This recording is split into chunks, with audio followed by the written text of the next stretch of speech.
by actually moving forward on the bill that Senator McCain and I had and that Senator Graham and I now have, the Honest Ads Act, which requires those social media companies, and I have absolutely no idea why we don't do that, to play by the same rules of the road for paid political ads, which would greatly help us, but not completely, but greatly help us with this propaganda problem. So here we go. You wrote this report, Inspector Horowitz, after interviewing more than 100 witnesses and reviewing over 1 million documents. Is that right? That's correct.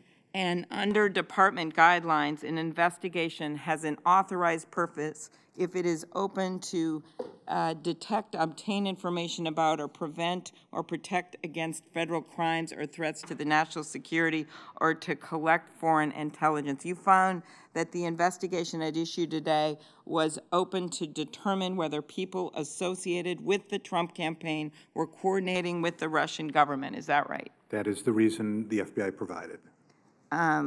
And again, to be clear, you did not find that the FBI acted improperly when it opened the counterintelligence investigation that you reviewed in writing in this report. That's Is that correct.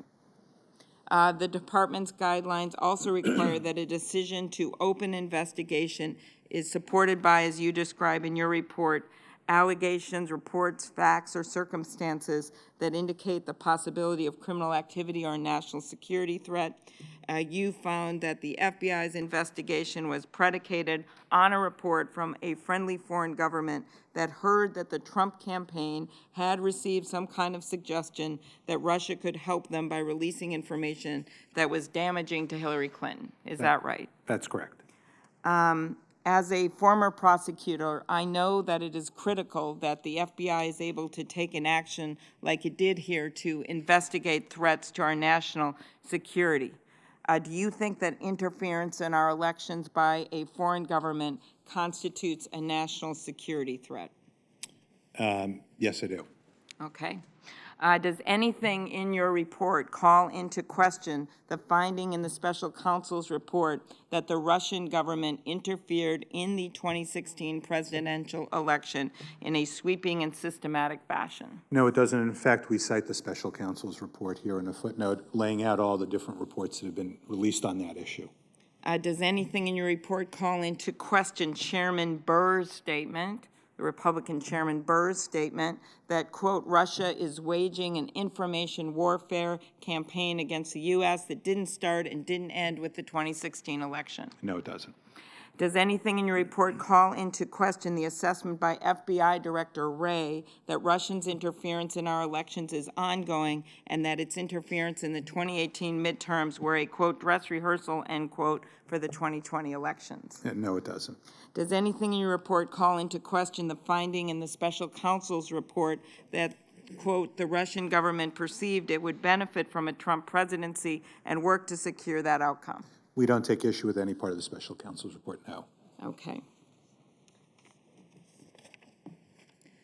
Did you find any evidence that political bias or other improper consideration affected the FBI's decision to open the investigation into George Papadopoulos? No, we don't.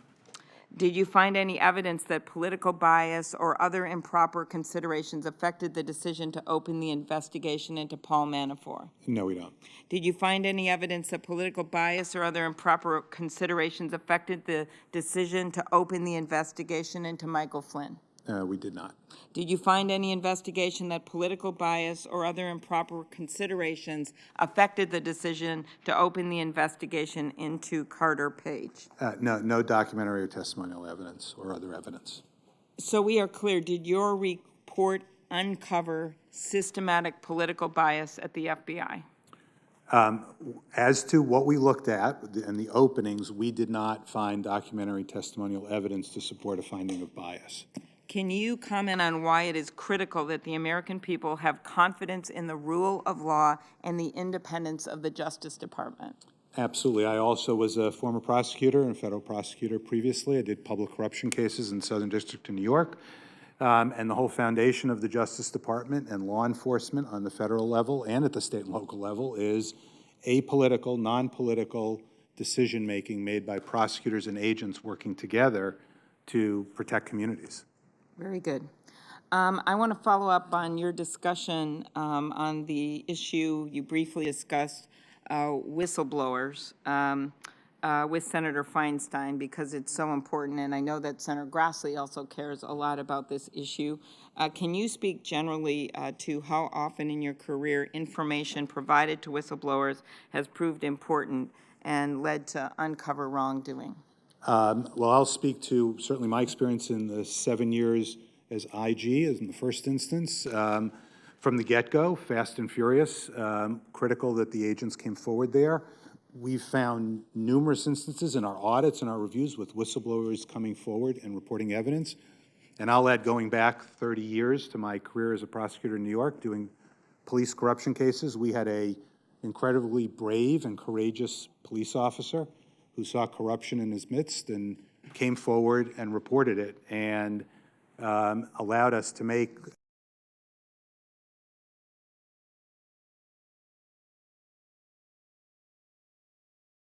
already aware of Russian efforts to interfere with the 2016 election. Is that correct? I'm actually not sure what the Intelligence Committee knew at the time. It was in that context that the FBI received information. I'm just going to let's move forward, understand your answer. That the FBI received information from a foreign government, which we know from reports came from an Australian diplomat. They reported that a Trump campaign official suggested that the Trump campaign had received some kind of suggestion from Russia that would assist the campaign by releasing information that would be damaging to Hillary Clinton's campaign. Is that correct? That's correct. Your report also quoted then Chief of the National Security Division, David Loffman, who said that it would have been a, quote, dereliction of duty and responsibility of the highest order not to commit the appropriate resources as urgently as possible to run these facts to the ground and find out what's going on. Is that correct? That's correct. In light of all of that was occurring at that time, and it's always easy in hindsight to look back at things, but at that time, do you agree with Attorney General Barr that the investigation was predicated on the thinnest of suspicions? Well, I'm not going to get into a comparison on what his view. He's free to have his opinion. We have our finding, and as I said earlier, I stand by our conclusion. And your conclusion again is? That it was sufficient predication to open the investigation based on the low threshold required by department and FBI policy. Thank you very much. Thank you. We've talked a lot about Page, just briefly about Papadopoulos. Yeah. I don't want anybody to believe that anybody named in the initial investigation has been convicted of being an agent of the Russians. Has anybody associated with the Trump campaign been charged with a crime of colluding with the Russians? Not that I know of as I sit here. No, I think we would know by now. Mr. Papadopoulos, he was actually being surveilled by the FBI, is that correct? If you're talking about the confidential human source operations, yes, they did CHS operations with him. They considered but did not proceed to seek a FISA application. Okay, well, but he was being wiretapped and he didn't know it. Well, he was being an undercover operation and having a wire with a. He's talking to somebody that's got a wire. Source. Right. I just want to be careful because okay. You do a wire, you think of a court order. No, trust me. I just want to be careful how I say that. With a court order. Right. So this was done because they can do it. Correct. They can do it. They don't have to get anybody's permission. Well, they need the supervisory approval within the Bureau. That's it. 331, I just want you to know what Papadopoulos said when he didn't know he was being wiretapped. No, we don't want to work with the Russians, basically. I'm summarizing here. That'd be treason. Senator Sass. Thank you, Mr. Chairman. Mr. Horowitz, thank you for being here, and to all of your team. You've done important work, so thank you to all of you in the rows 1 and 2 as well. There are a number of things that are really troubling, but some of them have been unpacked pretty fully so far, so I'm gonna pick up some loose ends. Bruce Orr, who is he, and what's his role at the department? And then let's ask some questions about the bizarre pathway by which he became involved in this investigation. So at the time of these events, he was an associate deputy attorney general and the head of the Organized Crime Drug Enforcement Task Force, working out of the deputy attorney general's office. The Organized Crime and Drug Enforcement Task Force, and that's connected to election interference by the Russians. How? It is not. What the hell's he doing here? That was precisely the concern, which is, that we lay out here. He had no role in any of the election interference matters.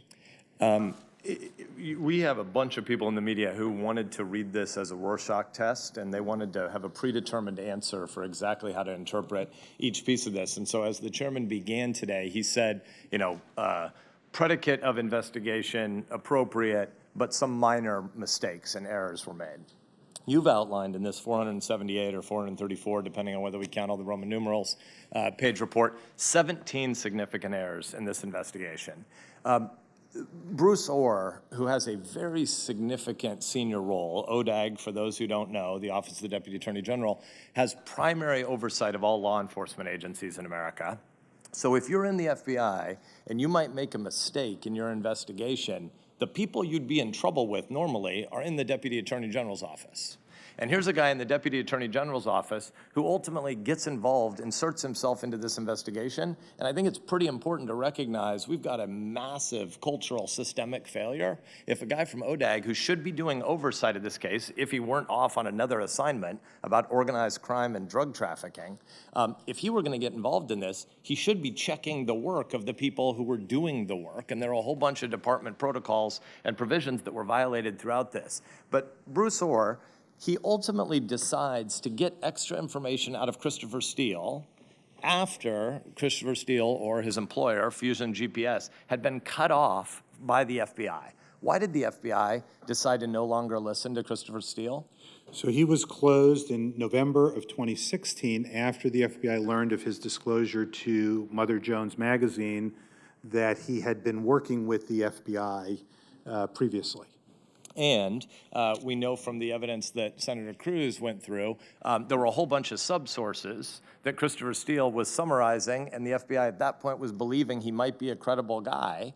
And they ultimately realized that this is a bunch of BS, and his subsources are saying, I said some of this in jest, and some of it's stuff that I overheard in a bar. None of it is information that I had firsthand knowledge of. And so the FBI decides, reasonably, that Mr. Steele's information isn't credible, right? So they cut him off. Actually, let me just be clear. That isn't what caused them to cut him off. What caused them to cut him off is they learned he had talked to the press in Mother Jones magazine. They actually had that other information and didn't tell anybody about it. Okay, so so you're disagreeing with me only to say the problems with Mr. Steele are twice as bad as I summarized. I'm just saying that isn't why they cut him off. Okay. Right? That's the concern, is that So then Bruce Orr, who doesn't have any responsibilities in this area, decides he'll insert himself into the investigation and go get additional information from or about Christopher Steele and the people who are funding Christopher Steele.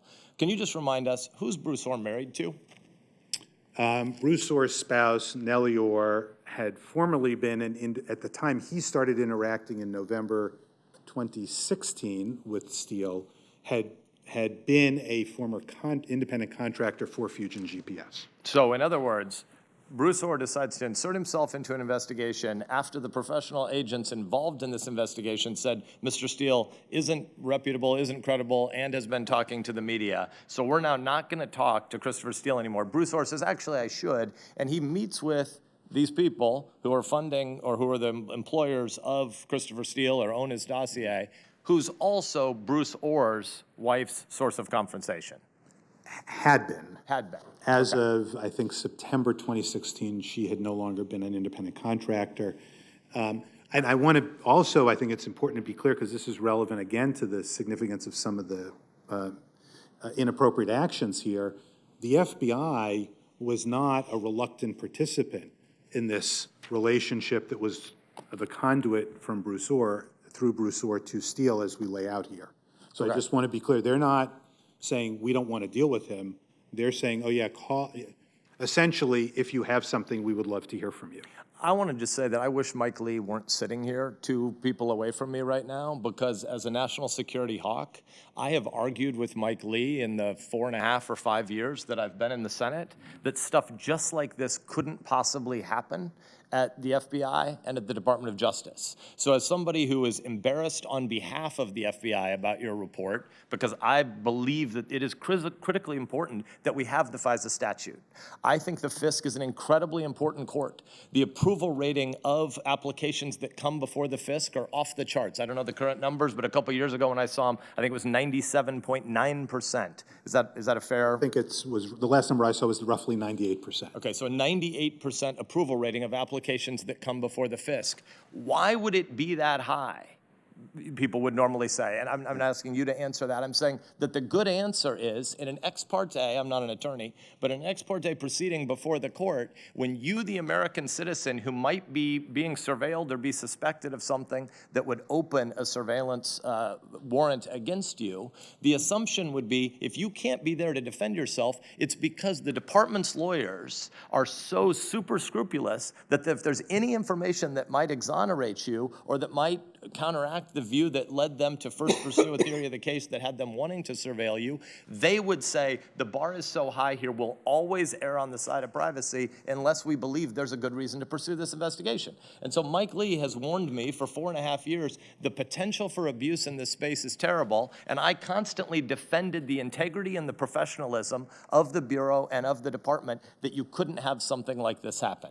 Let's move on from Bruce Orr and move to the renewals. The renewals, the first one we can have a debate about. That's been the headline about whether or not there was political bias that led to the opening of the investigation. The second, the third, and the fourth warrant against, or FISA proceeding against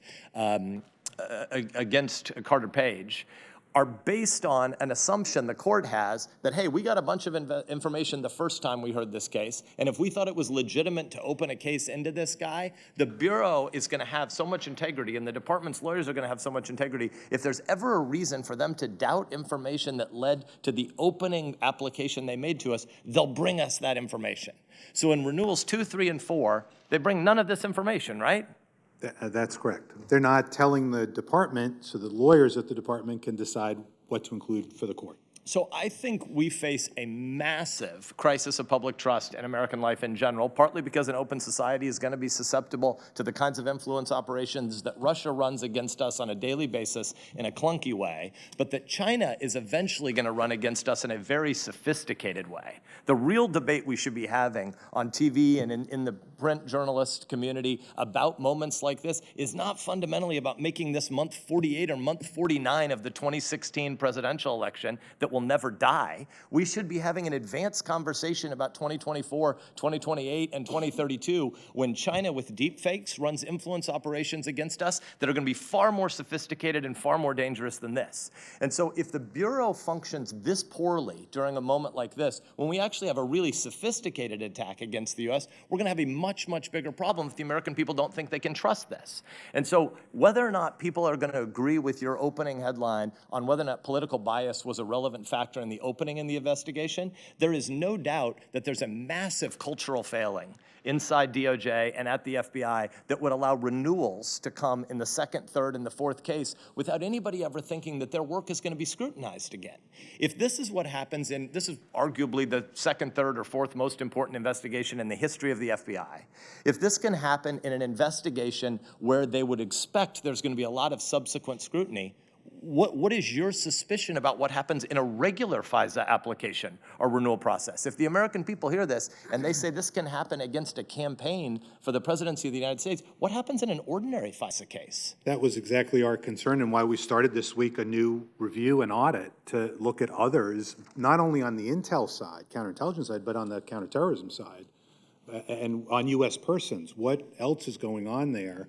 We want to be fair, we don't want to do it just on this, but for the reasons you indicated, if it's happening here, what's going on elsewhere? I want to summarize something that you say on page 14, which is to this point, because so many people are just reading this hearing or listening to this hearing through the lenses of who their favorite red or blue jersey team was in the 2016 election. But you're saying something really fundamental about a culture that Director Wray needs to rebuild. Quote, there are so many basic and fundamental errors, were made by 3 separate hand-picked teams on one of the most sensitive FBI investigations investigations that was briefed to the highest levels within the FBI, and that the FBI officials expected would eventually be subjected to close scrutiny, raised significant questions regarding the FBI chain of command's management and supervision of the FISA process. Jumping ahead, in our view, this was a failure of not only the operational team, but also of the managers and the supervisors, including the senior officials in the chain of command. For these reasons, we recommend that the FBI review of the performance of these employees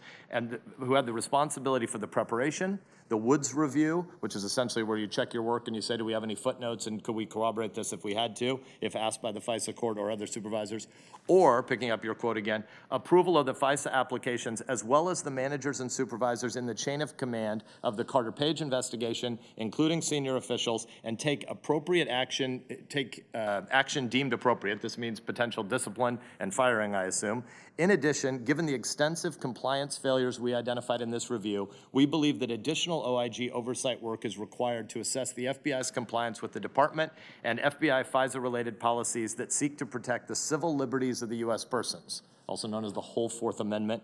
Accordingly, we have today initiated, this is a big headline, folks, and accordingly, today we have initiated an OIG audit that will further examine the FBI's compliance with the Woods procedures in FISA applications that target U.S. persons in both counterintelligence and counterterrorism investigations. That's a big headline.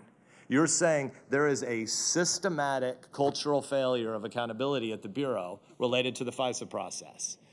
Mike Lee doesn't drink, but I'd buy him whiskey right now if he did, because there are a whole bunch of things we've argued about for a long time, and he's right about things that I think ought not be right. And if we had another 10-minute round, Lindsay's round was 94 minutes, so I'm going to go over by at least 25 seconds. If we had time for another round, I think we should ask some really fundamental questions about the defensive briefing as well. In the American system, when the people get to pick politicians to represent them, for a time, the politicians aren't better people than the bureaucrats, but they're the ones who hold certificates of election. When the people are elected, those politicians incoming don't know as much as the bureaucrats at the top levels of the agencies because the agency experts have been there for a long time. That's what the defensive briefing should be about, not an investigatory Trojan horse. Thank you. Senator Coons. Thank you, Mr. Chairman, Ranking Member. Inspector General Horowitz, I'm impressed by the thoroughness of your team's work. You reviewed 1 million documents and conducted interviews of more than 100 witnesses, including several on multiple occasions. I think it was 170 interviews. Would you agree with me broadly that this is a testament to the rule of law and the transparency of our system, that your office can produce such a searching and thorough report that contains some criticism of the most powerful federal law enforcement agency in our nation? Absolutely. I couldn't agree with you more, and it's a testament to the Congress for creating the Inspector General community. This is why we have your office and Inspector General, to provide an independent assessment of the facts that's not beholden to any particular partisan agenda. FBI Director Chris Wray said in his response to your report that the FBI, and I quote, accepts the report's findings and embraces the need for thoughtful, meaningful remedial action. Let me just begin by expressing my appreciation to you and to Director Wray for being guided by the facts rather than some of the more breathless conspiracy theories that have been spread recently. President Trump has called the entire Russia investigation a witch hunt and a hoax. But your report found that the FBI had an authorized purpose when it opened its investigation into whether individuals associated with that campaign were coordinating with the Russian government's broad efforts to interfere in our 2016 presidential election, which was grounded in protecting our national security. Do you stand by that conclusion? And we stand by our conclusion. So let's talk about what we all know was happening in 2016 when this investigation began. Russian intelligence hacked the Democratic National Committee and the Clinton campaign. Does your report disprove that finding of the Russian investigation? No, we don't disprove any of the findings in the Russian We also know Russian intelligence was strategically acting to release stolen emails through WikiLeaks, through DC Leaks, with an intention to try and help Donald Trump's presidential campaign, and you don't disagree with that? We don't disagree with it, and we don't address it. The Russian Internet Research Agency conducted a coordinated influence campaign on social media to try and tear apart American society, to sow discord.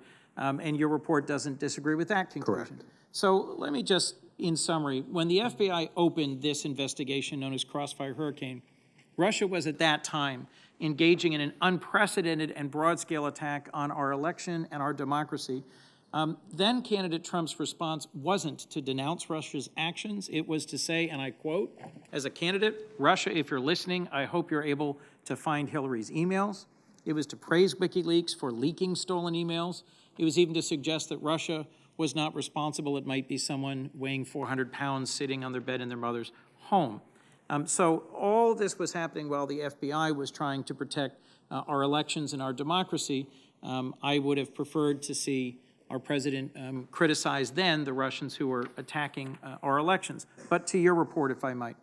Bill Priestap, who was Assistant Director of the FBI's Counterintelligence Division, approved the opening of the FBI investigation into possible connections between the Trump campaign and Russian interference. He told your office there was a counterintelligence concern that the FBI was obligated to investigate.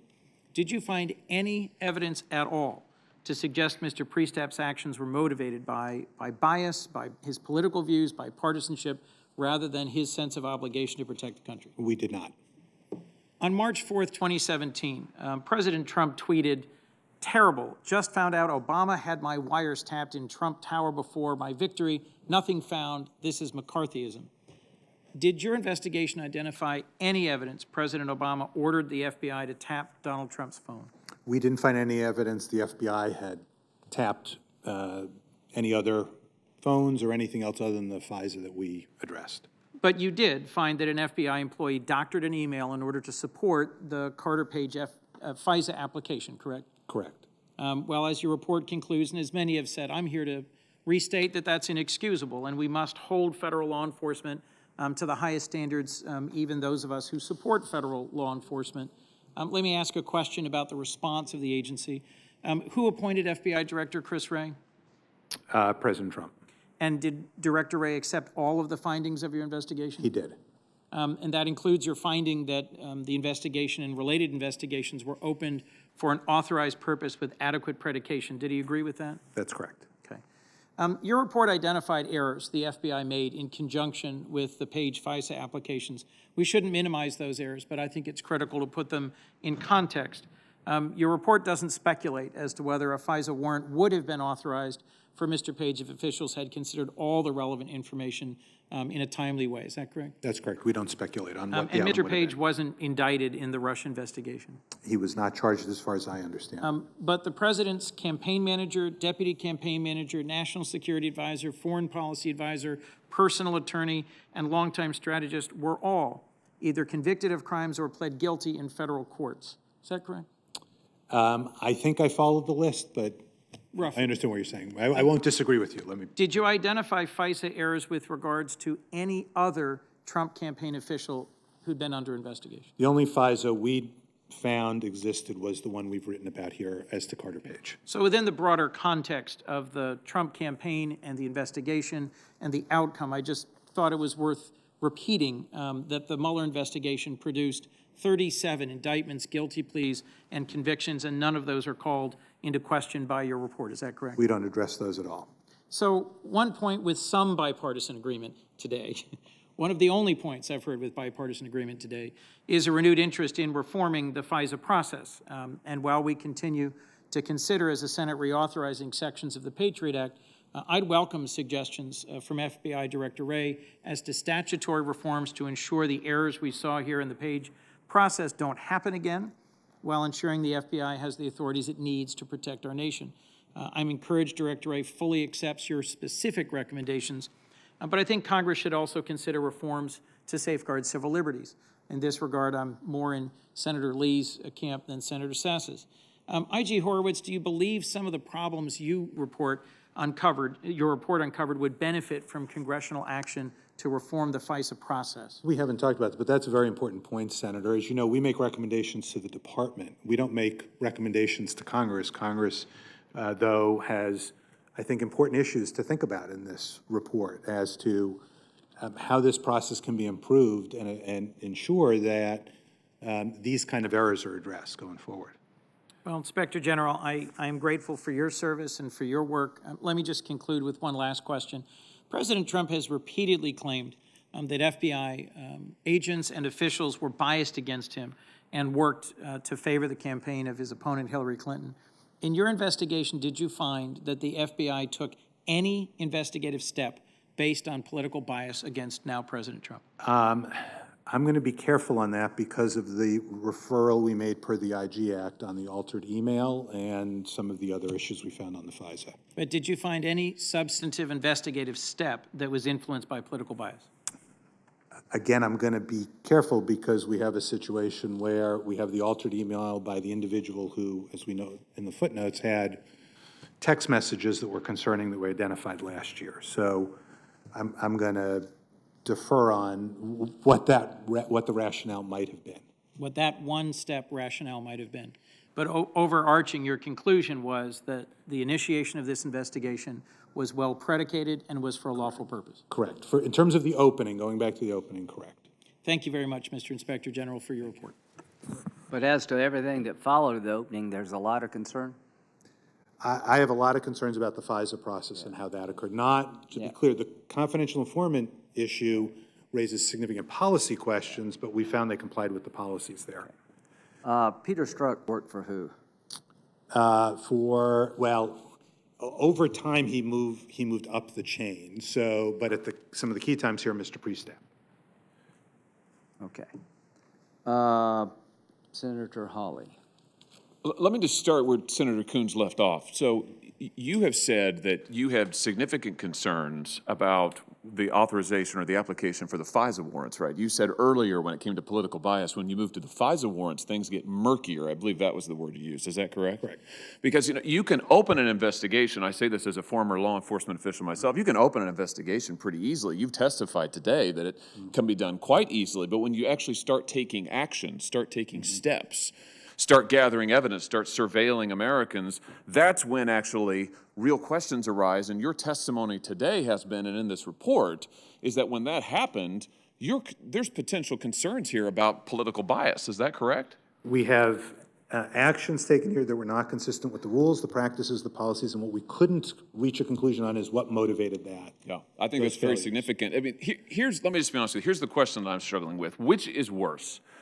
Is it worse to have a foreign government trying to meddle in our elections? Or is it worse to have our own government meddling in the election? Because that's, I think, exactly what this report shows. It shows that our government, the most powerful law enforcement agency in the nation, the FBI, effectively meddled in an ongoing presidential campaign. And the thing that gets me is you expect it from foreign governments. I'm not saying it's good, but I'm saying that you expect it. They've been doing it for years. Russia's been doing it for years. We know they tried to do it this last cycle. China has been doing it. Others have been doing it. And we know what steps to take. We've got to take them more effectively. But when our own government does it, how can the American people have confidence? And what do we do? I mean, what do we do? And there's one actor here, I think, who has not gotten the credit that they collectively deserve, and that's the Democrat National Committee. I just think, I've heard my friends on the other side of the aisle complain about Hillary Clinton's campaign and how ineffective it was and how the DNC didn't do a good job in 2016. I beg to differ. This is the most incredible. The DNC pays for the Steele dossier, solicits the Steele dossier, and then gets the Federal Bureau of Investigation to go get FISA warrants, surveil an American citizen, surveil a presidential campaign, all on the basis of this manufactured garbage that they paid for. I mean, that's extraordinary. That has got to be a first time in history. In fact, let me just ask you, Mr. Horowitz, are you aware ever of another presidential campaign being targeted by the FBI during the campaign like the Trump one was, to your knowledge? Has this ever happened? To my knowledge, but I wouldn't suggest I'm an expert on. But to your knowledge, no. As I you're sit not here, aware I of don't anything know. like this.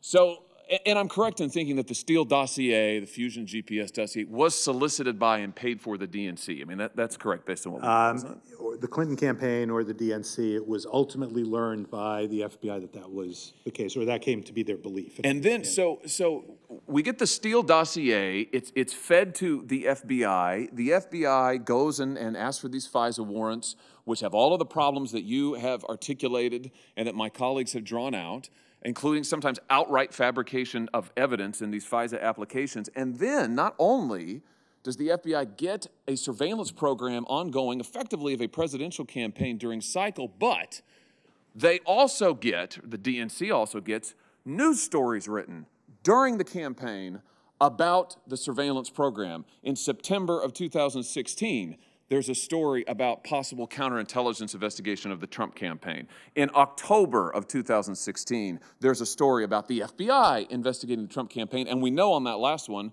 that that Steele himself was involved. Is that correct? In October That's correct, of and the 2016? FBI actually ultimately knew that he was involved in the September one as well, that you're referencing, I believe. And yet, what action did the FBI take when they knew these two facts? Well, in November, they closed him, but then met with. What did the Crossfire hurricane teams take? What steps did they take when they knew this about Steele, is what I should ask. I'm sorry, well, what happened is they closed him as a source in November, but that's when the meetings with Mr. Orr started, where he was the conduit between them. Right, so he's still able, the FBI still, it takes the information just via a DOJ conduit, which is its own separate, unbelievable problem. But yet still, they're taking all this information on board from Steele, even after they know that he's totally incredible. To me, this is the untold story of the 2016 campaign. And I don't know who at the DNC hatched this, but you know, I suppose they ought to, maybe it's take a victory lap, but certainly they should be remembered for it. To get the FBI to pursue surveillance of a rival presidential campaign and then into the newly elected president's term, I think is just extraordinary. It is absolutely extraordinary. So let me ask you this.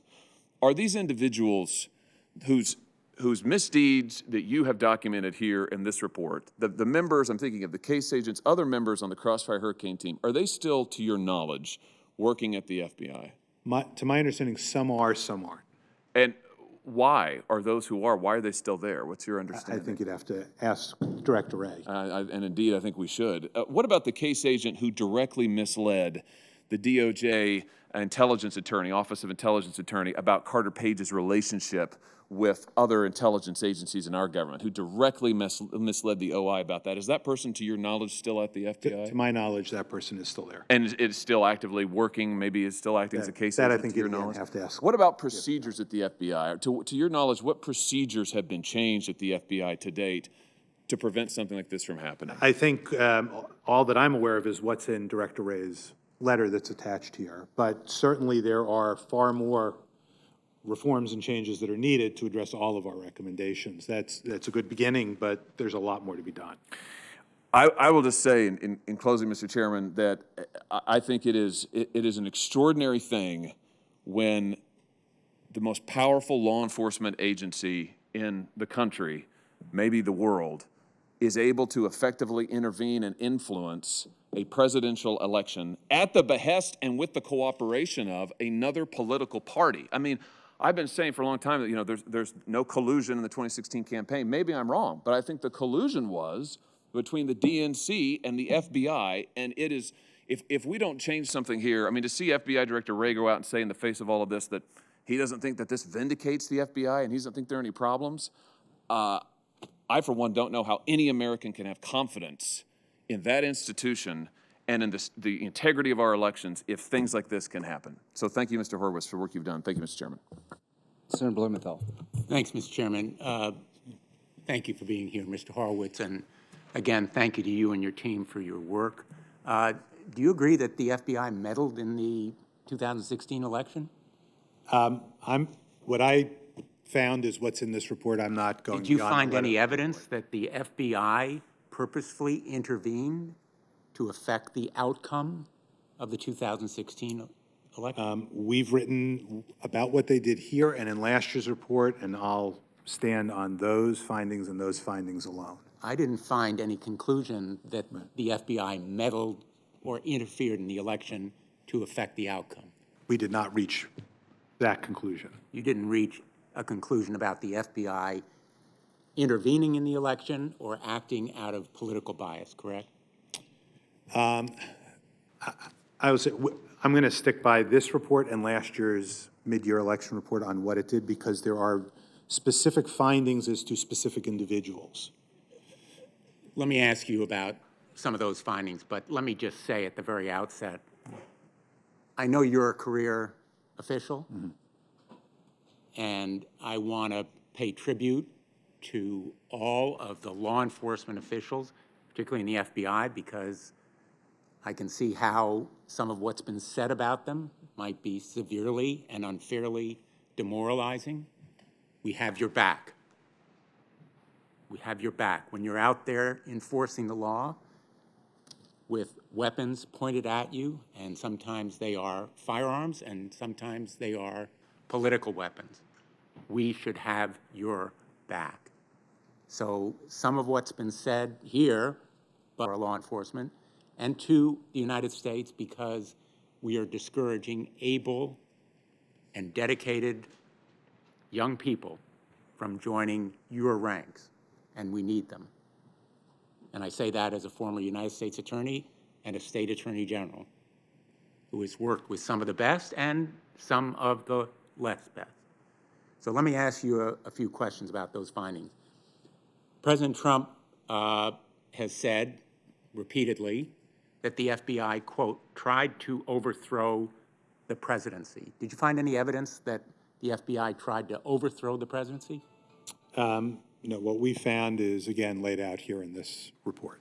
Well, is there any evidence that you found that the FBI tried to overthrow the presidency? No, we found the issues The we answer is identified no, here. That's correct? what we found. Did you find any evidence that the FBI tried to entrap anyone? As a legal matter, since we don't see any actual cases come out of this, I think the answer is no. There was no entrapment, correct? Yeah, Did you find any evidence that the FBI tapped the phones at Trump Tower? no. The only wiretapping or the only surveillance we found was what's laid out here. Did you find any evidence that the FBI planted informants in the Trump campaign? No. Did you find any evidence that the FBI tried specifically to entrap any of the individuals who were the focus of their investigation, namely Manafort, Flynn, Papadopoulos, or Page? Entrapment's a legal term when you're moving forward on a criminal case. We didn't see that in this case. Correct. There's no evidence here of entrapment. But the president has claimed that there was entrapment, that his phones were tapped, that Carter Page may have been used as a spy. Did you find evidence that the FBI put spies in the Trump campaign? I'm going to speak to the terminology used at the department that we oversee, which is confidential human sources. And we did not find evidence that the FBI sought to place confidential human sources inside the campaign or plant them inside the campaign. Would you agree with the contention that the Russia investigation, including the Mueller investigation, was a quote-unquote bogus narrative? We don't address the Russia investigation or take issue with its handling at all in this report. Well, in fact, you found or agreed with Mueller that the Russian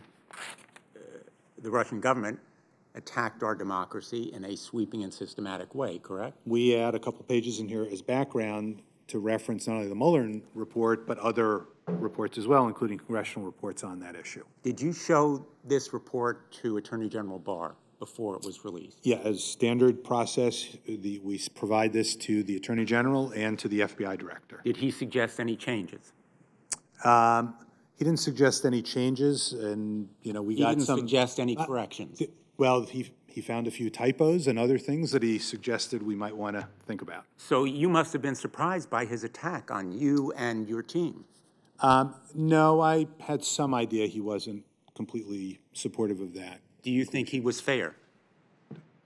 He's the Attorney General of the United States. I've had cases situations where there have been disagreements between myself and leadership of the components, and... Well, I want to give you a chance to defend yourself and your team, who have done a highly professional job here, 19 months, hundreds of witnesses, hard work. Do you think this attack on you and your team is fair? I'll say this.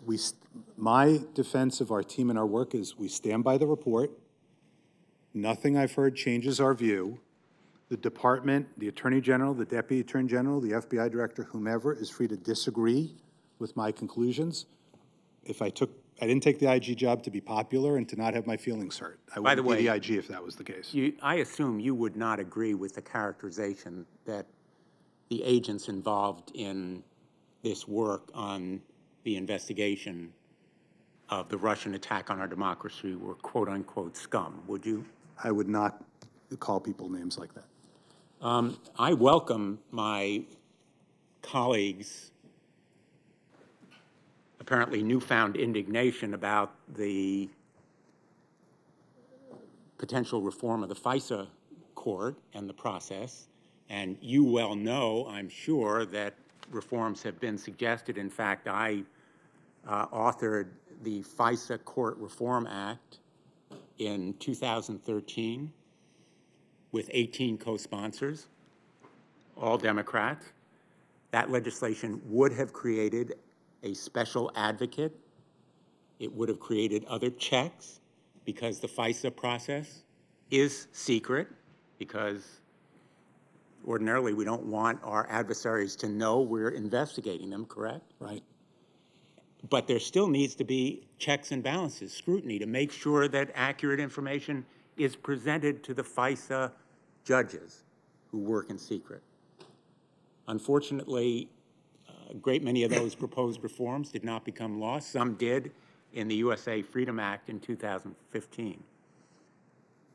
I know it's not your job to make recommendations about FISA court reforms, but do you think that your report indicates the need for the kinds of reforms that I proposed in the FISA Court Reform Act of 2013? I think that it's very important to have consideration of reforms like that. And we don't make the recommendations, but we are always available to help with legislation drafting or other. I hope that we can make use of your expertise in this area, and I hope my Republican colleagues who've been so vocal and vehement about the dangers of potential FISA abuses will join me in looking forward and reform of that court. Did you show this report to United States Attorney Durham? In November, he received a copy of the report during our factual accuracy review process, according to our usual practice. There have been public reports that there were references, at least one, to United States Attorney Durham in this report. Is that correct? In one of the early drafts? I'm not going to get into what was in an earlier draft or comments. The whole reason we do this with the drafts is to allow for us to engage with individuals, the department, the FBI. We make changes when we get things wrong. We make changes if we think we need to clarify. So I'd rather not get into what our draft reports might or might not have said. Did he make requests for changes? He did. He told us what he disagreed with, and we considered his comments. And again, what you see here is our final report that we stand by.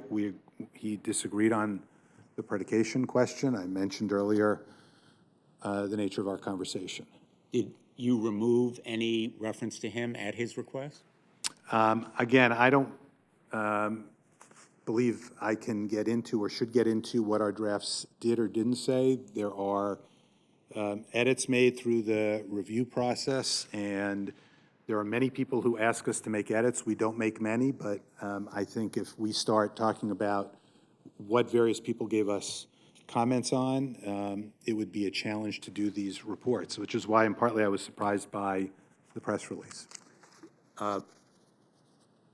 Did you conclude in this report that your findings showed a grotesque abuse of power? We did not say that in the report. And would you agree with that characterization? We did not reach a conclusion like that, so I wouldn't agree with that at this point. From my standpoint, people can have that viewpoint, but that wasn't our conclusion. And just one last question. Those FISA warrants, they were renewed a number of times, correct? 3 times. Based on your experience and maybe your report, there's a reason why warrants are renewed. They're renewed because they are producing useful information, correct? Or they should be producing useful information. They should be. Is how I'll phrase it. And your review of those warrants would indicate that they were producing useful information, correct? Not sure that's entirely correct, and I don't know how much I can say about that in this setting. Well, they were producing information. They were producing information. I'm not sure how I would characterize whether they were helpful or not.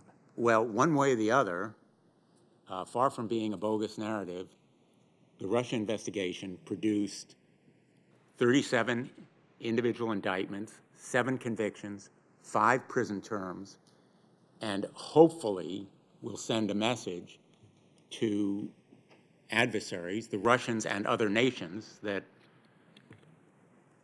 Mr. Mueller warned about, that there will be action taken against them. And I hope that we can come together on a bipartisan basis to reform the FISA process, but just as importantly, forestall the ongoing attack on our democracy. I think that's maybe the most important point here, that your report in every possible way ought to alarm Americans about the ongoing attack on our nation by the Russians and other nations. Thank you.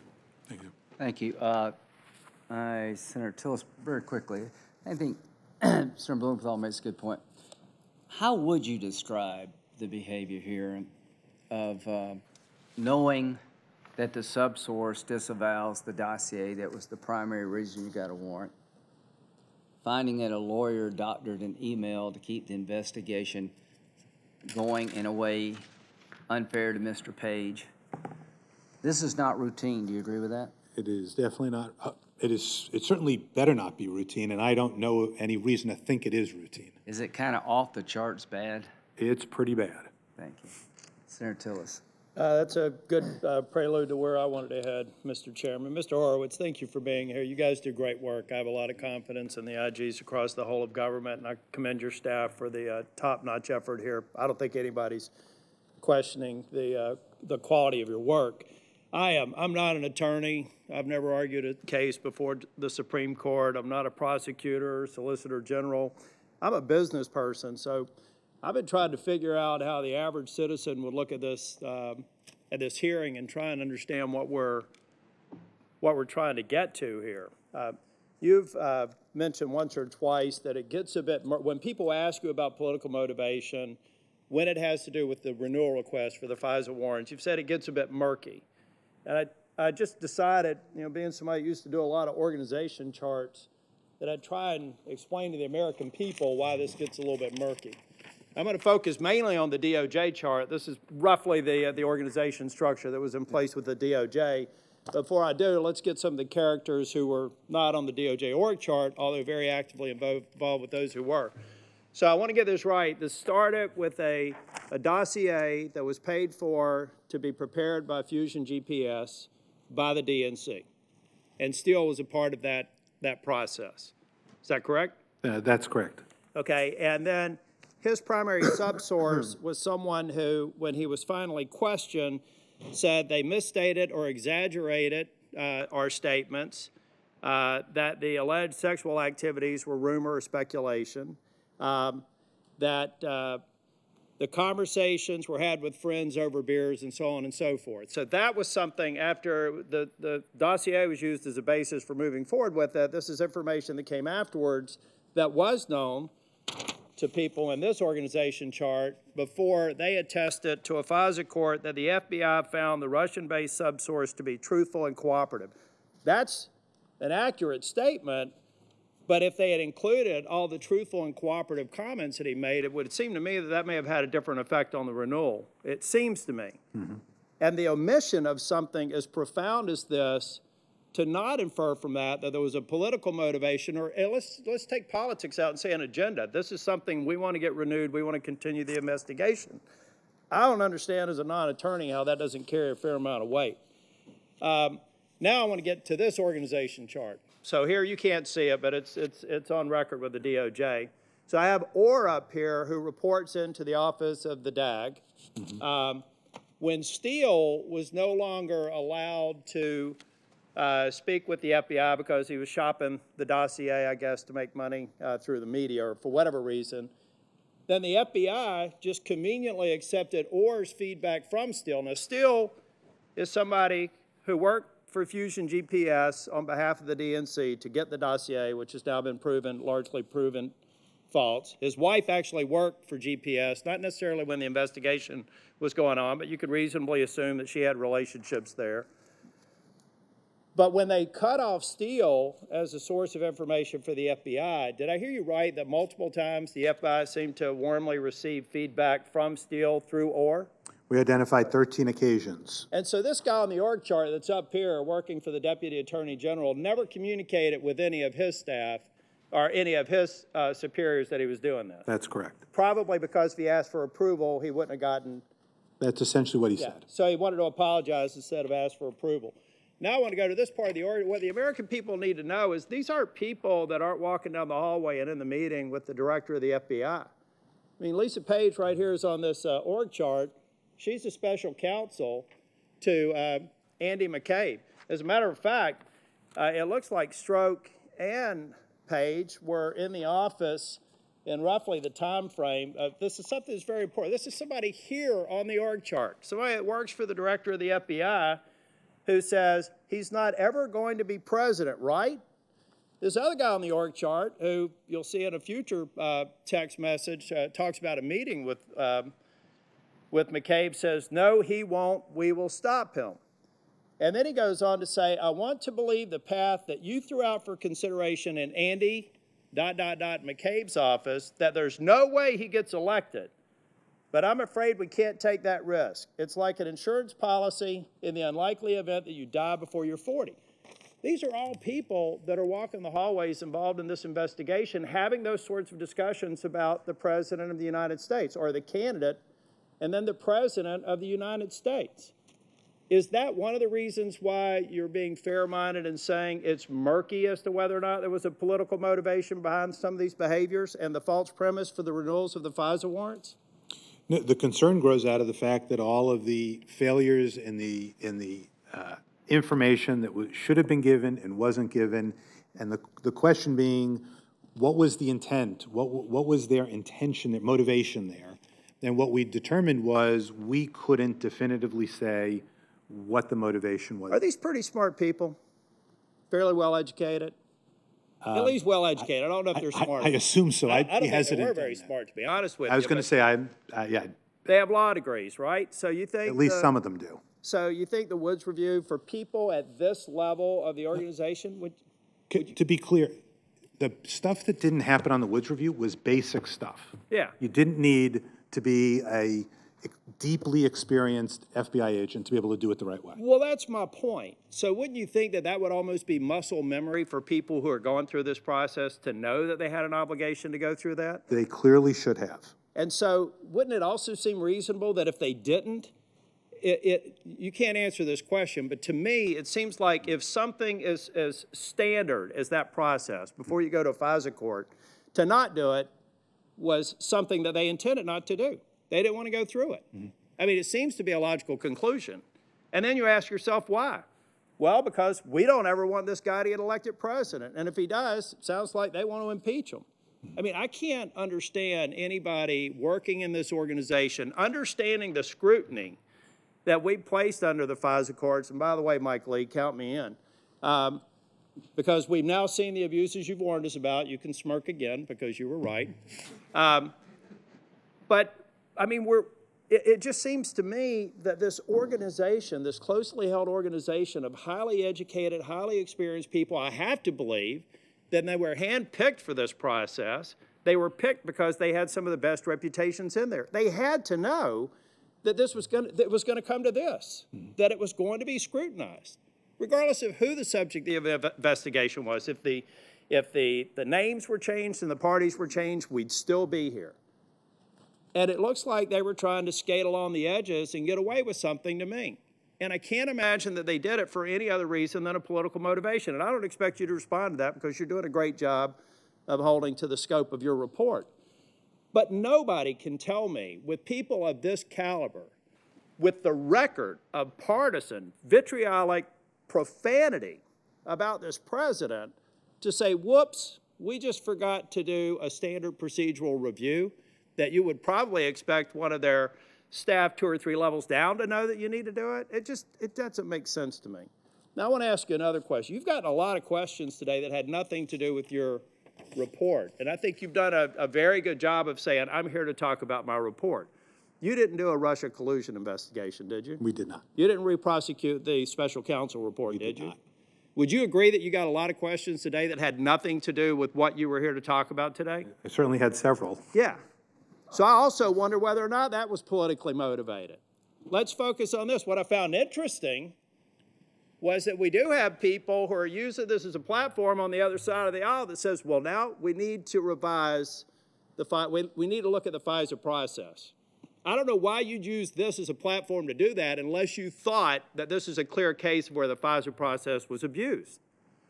And then if you look at this information, this ecosystem of smart people who I think turned a blind eye to damning evidence to serve as a basis for renewal of the FISA reports, it's just beyond my comprehension. The weight of this evidence in your report, I think, is pretty strong. I hope that my colleagues on the other side of the aisle, when we take up impeachment next month, have that same standard for the weight of evidence that we're going to be asked to look at. Thank you, Mr. Chair. Senator Roanoke. Thank you. You identify significant issues with the FISA application process for conducting surveillance on Carter Page. And before this investigation, were you aware of problems with the FBI's use of the FISA process? I was not personally, although I will say we have done reports, as you know, Senator, for since 9/11, my office. Well, on you these can't issues. sit here and tell us that these errors only occurred with regard to this FISA application process. We've identified problems in the past. I will say we've never done a dive into one as deep as this. As have a number of us, by the way, right. Senator Lee and others of us. We understand that there are issues relating to the FISA process. And in fact, after you pointed out the errors, et cetera, the director acknowledged your findings. And in fact, he is moving ahead to make improvements to the FISA process. And as he put it, to make the FBI a much stronger institution. That's correct. Would you agree that it is a major decision to seek authority from a FISA court to conduct surveillance on an American? I agree. If FBI officials were politically motivated in wanting to conduct surveillance on a particular American, wouldn't the decision to seek FISA approval be a point where political bias could affect the process? Could. Yes. Yes. Mm-hmm. Actually, that would be a pretty good time for any kind of political bias to manifest itself. But here you found no evidence of political bias in deciding to seek FISA approval. We did not find such evidence. When you released your report on Monday, both the Attorney General and Mr. Durham immediately issued public statements that challenged the findings in your report. Attorney General Barr stated, quote, "The Inspector General's report now makes clear that the FBI launched an intrusive investigation of a U.S. presidential campaign on the thinnest of suspicions that, in my view, were insufficient to justify the steps taken." End quote. Can you point to the page or pages in your report that found that the FBI launched an intrusive investigation on the thinnest of suspicions that were insufficient to justify the FBI's actions? We concluded that there was sufficient predication. Mm-hmm. Would you consider words like the thinnest of suspicions, intrusive investigation, neutral words to describe the work? I'm going to let others answer for their own comments and stick to what we've written. Yes, you've said that everybody's entitled to characterize your investigation, but you know what? I think we all know what constitutes a fair characterization. I would say those are not fair. Yesterday, Attorney General Barr went on TV to challenge the validity of the findings of your report and suggested that his own FBI agents may have acted in, quote, bad faith or with improper motives, and that it was premature to conclude otherwise. These insinuations are inconsistent with your report. And one justification that he gave for disregarding the key finding in your report was that, unlike the investigator he handpicked, Mr. Durham, you could not compel testimony. You interviewed more than 100 witnesses for your investigation. In your report, you note you were unable to compel testimony from two people, Glenn Simpson and Jonathan Weiner. Were these the only two people for whom you couldn't compel their testimony or who wouldn't testify or talk to you? Those were the only two people that we asked to interview that turned us down. And do you think that the fact that you did not interview these two witnesses undermine the conclusions in your report that you found no documentary or testimonial evidence of political bias in opening the investigation or seeking FISA authority for Carter Page? I don't believe they undermined any of our conclusions. It would have been good to have their evidence like it is normally. Do you think that the findings in your report are inaccurate because you lacked the authority to compel witnesses? Not in this instance, no. In April 2019, Attorney General Barr told Congress, quote, "I think spying did occur," end quote, when talking about the FBI's investigation of the Trump campaign's ties with the Russian government in the 2016 election. And yesterday, Attorney General Barr reiterated that the Trump campaign was clearly, I'm quoting him now, clearly spied upon. He claimed the FBI's investigative actions, which you discuss in your report, constitute spying. And the word spying carries, I would say, negative connotations, don't you think? You know, I mean, it sounds like law enforcement is doing something they're not authorized to do, that they would spy on us. and that's why we use and only rely on the word that's in the law, which is surveillance. And yet we have the highest law enforcement person in our entire country using a word, not just once, but twice, using the word spying. So clearly your report found that the FBI's investigation was for an authorized and with an adequate predicate, and you would not characterize that as spying. In fact, you would not use such a word in your report. We don't use that You did in not. our report. Do you think questioning the motives of your staff as possibly involving bad faith or accusing them of spying would be demoralizing to your people?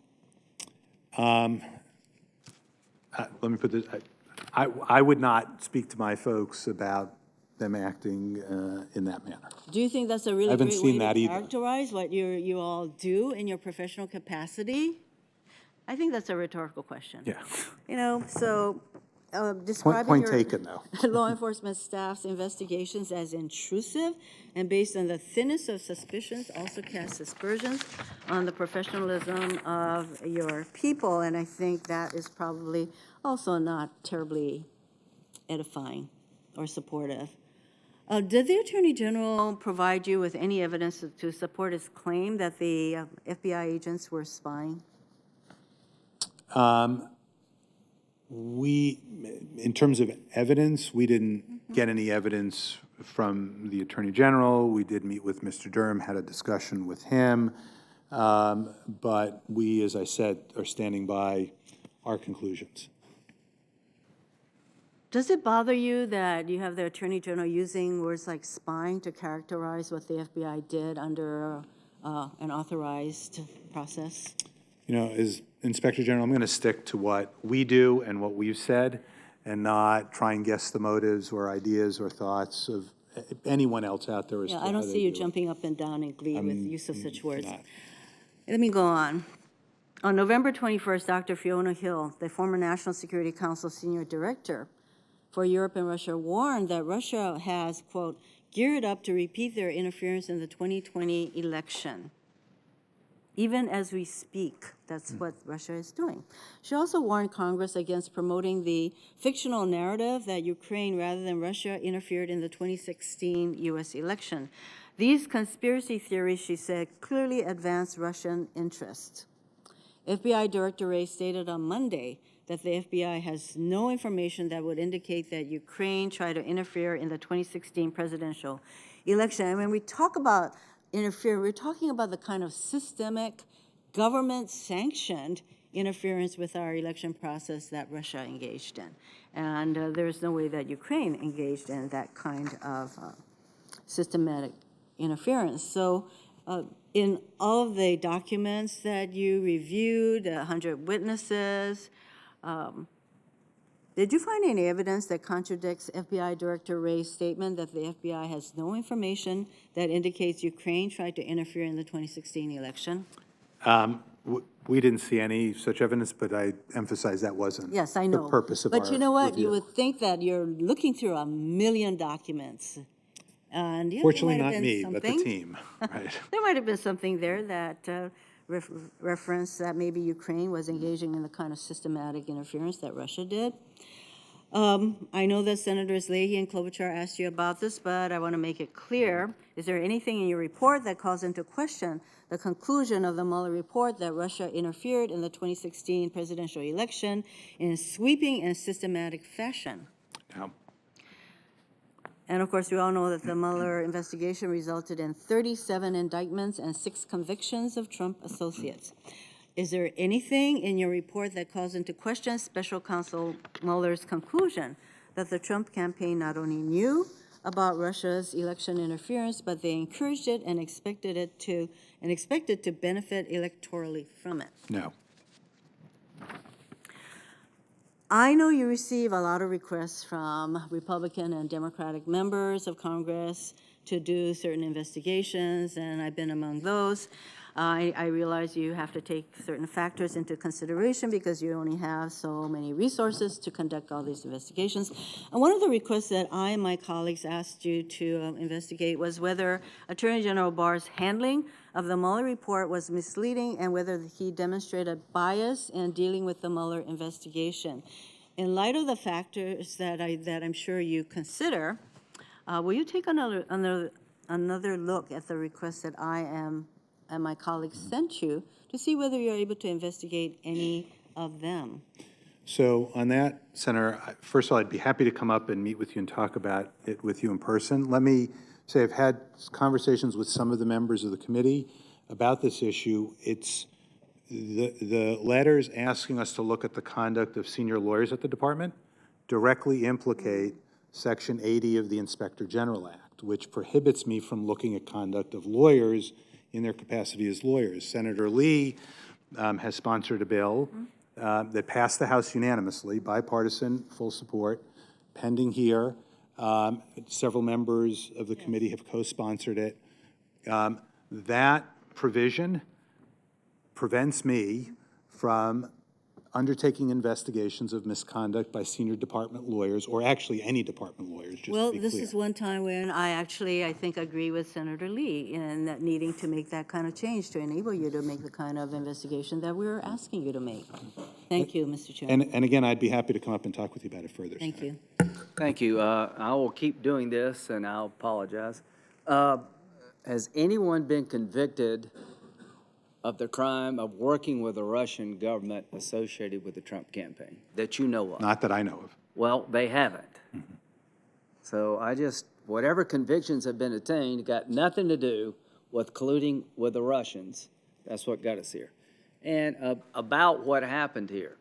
If the government is surveilling an American citizen pursuant to a FISA warrant, and the government comes in, information is given to the government that questions the foundation of the warrant, is there an obligation to tell the court? Absolutely. They did not do that here, is that correct? Correct. As a matter of fact, they lied to the court about the information they had that was exculpatory to Mr. Page. They gave misleading, inaccurate information. At what point can a surveillance that started lawfully become illegal? It can become unauthorized, inappropriate, illegal, depending upon the facts. Would you apply all those terms to what happened in this case? I'm going to let others who have the ability to address some of these issues decide what the precise level of intent was. Here's what I'm going to say. It may have started lawfully. It got off the rails quick. It became a criminal conspiracy to defraud the FISA court, to put Mr. Page through hell, and to continue to surveil President Trump after he got elected. And I hope somebody pays a price for that. You've certainly done your part, Mr. Horowitz. Senator Ernst. Yeah, thank you, Mr. Chair, and thank you very much, Inspector General, for being here today and presenting this information. And I know that a couple others have focused on this, and I'd like to dive back in. But first, there is a lot of respect out there, or there has been, for the FBI.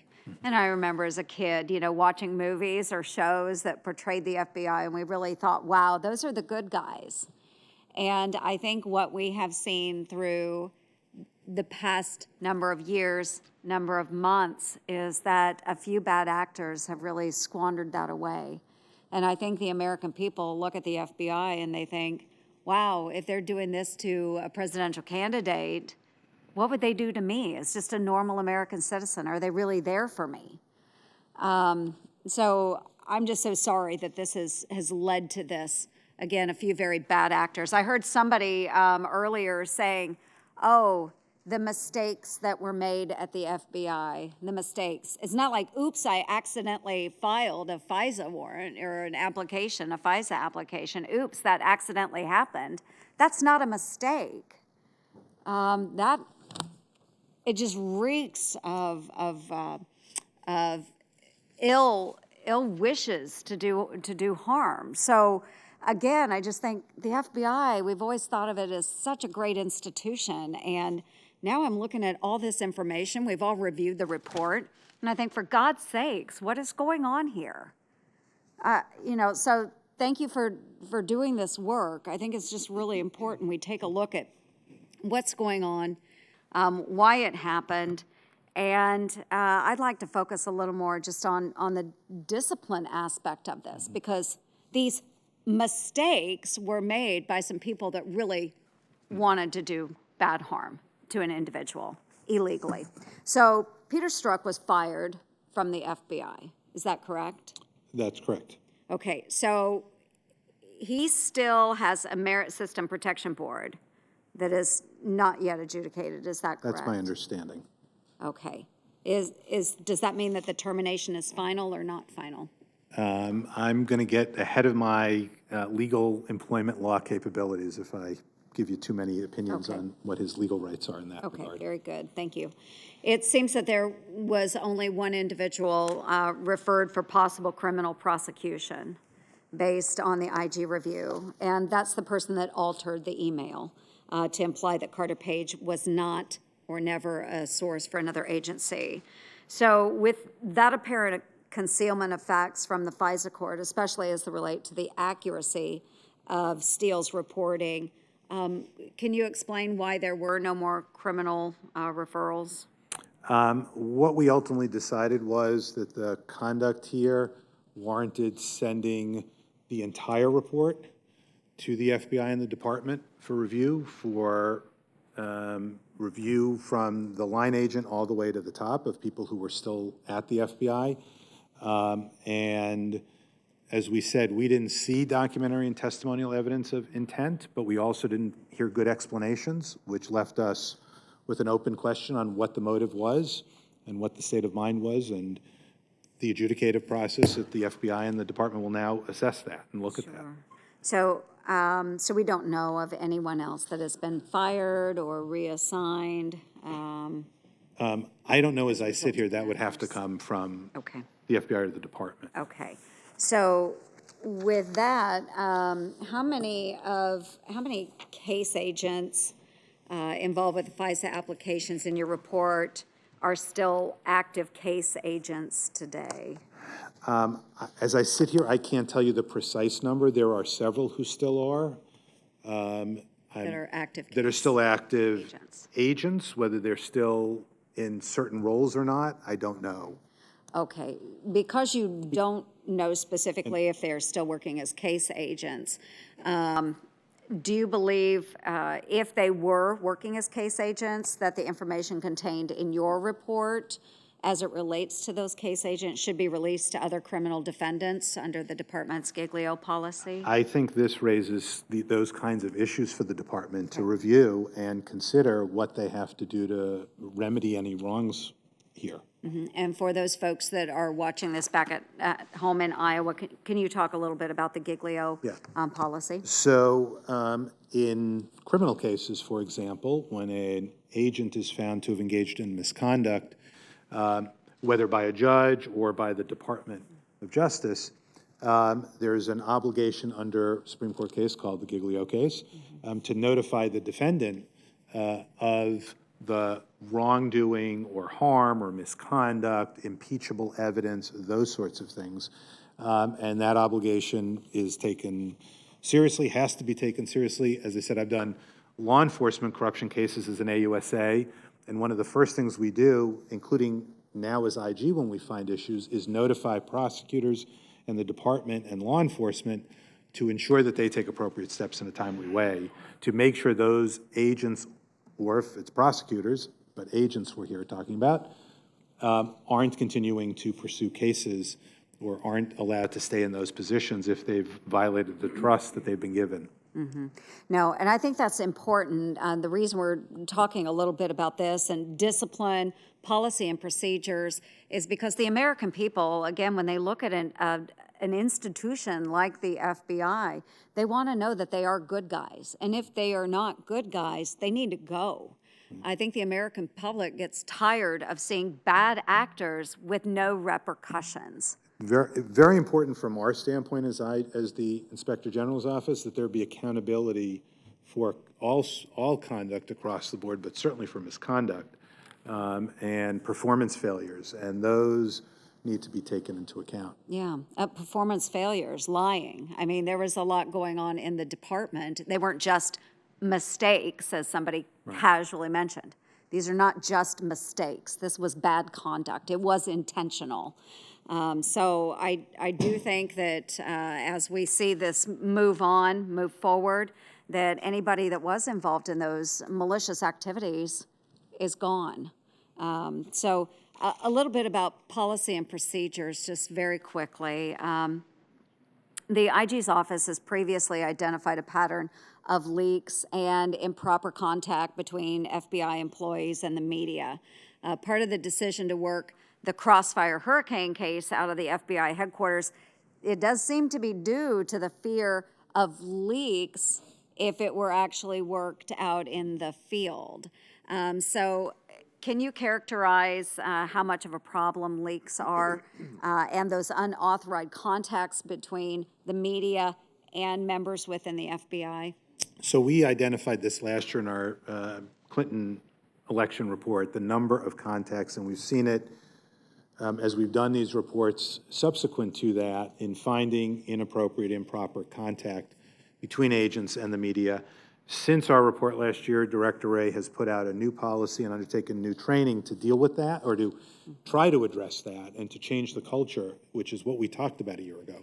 That the culture and the viewpoint of, in a federal criminal investigation, fairness to the defendant, or the subject of the investigation, fairness to victims, if there are victims, fairness to the process requires people, agents who are working these cases, to keep their head down, work the case, and not disclose information to outside parties, whether it's the media, friends, relatives, neighbors, whomever.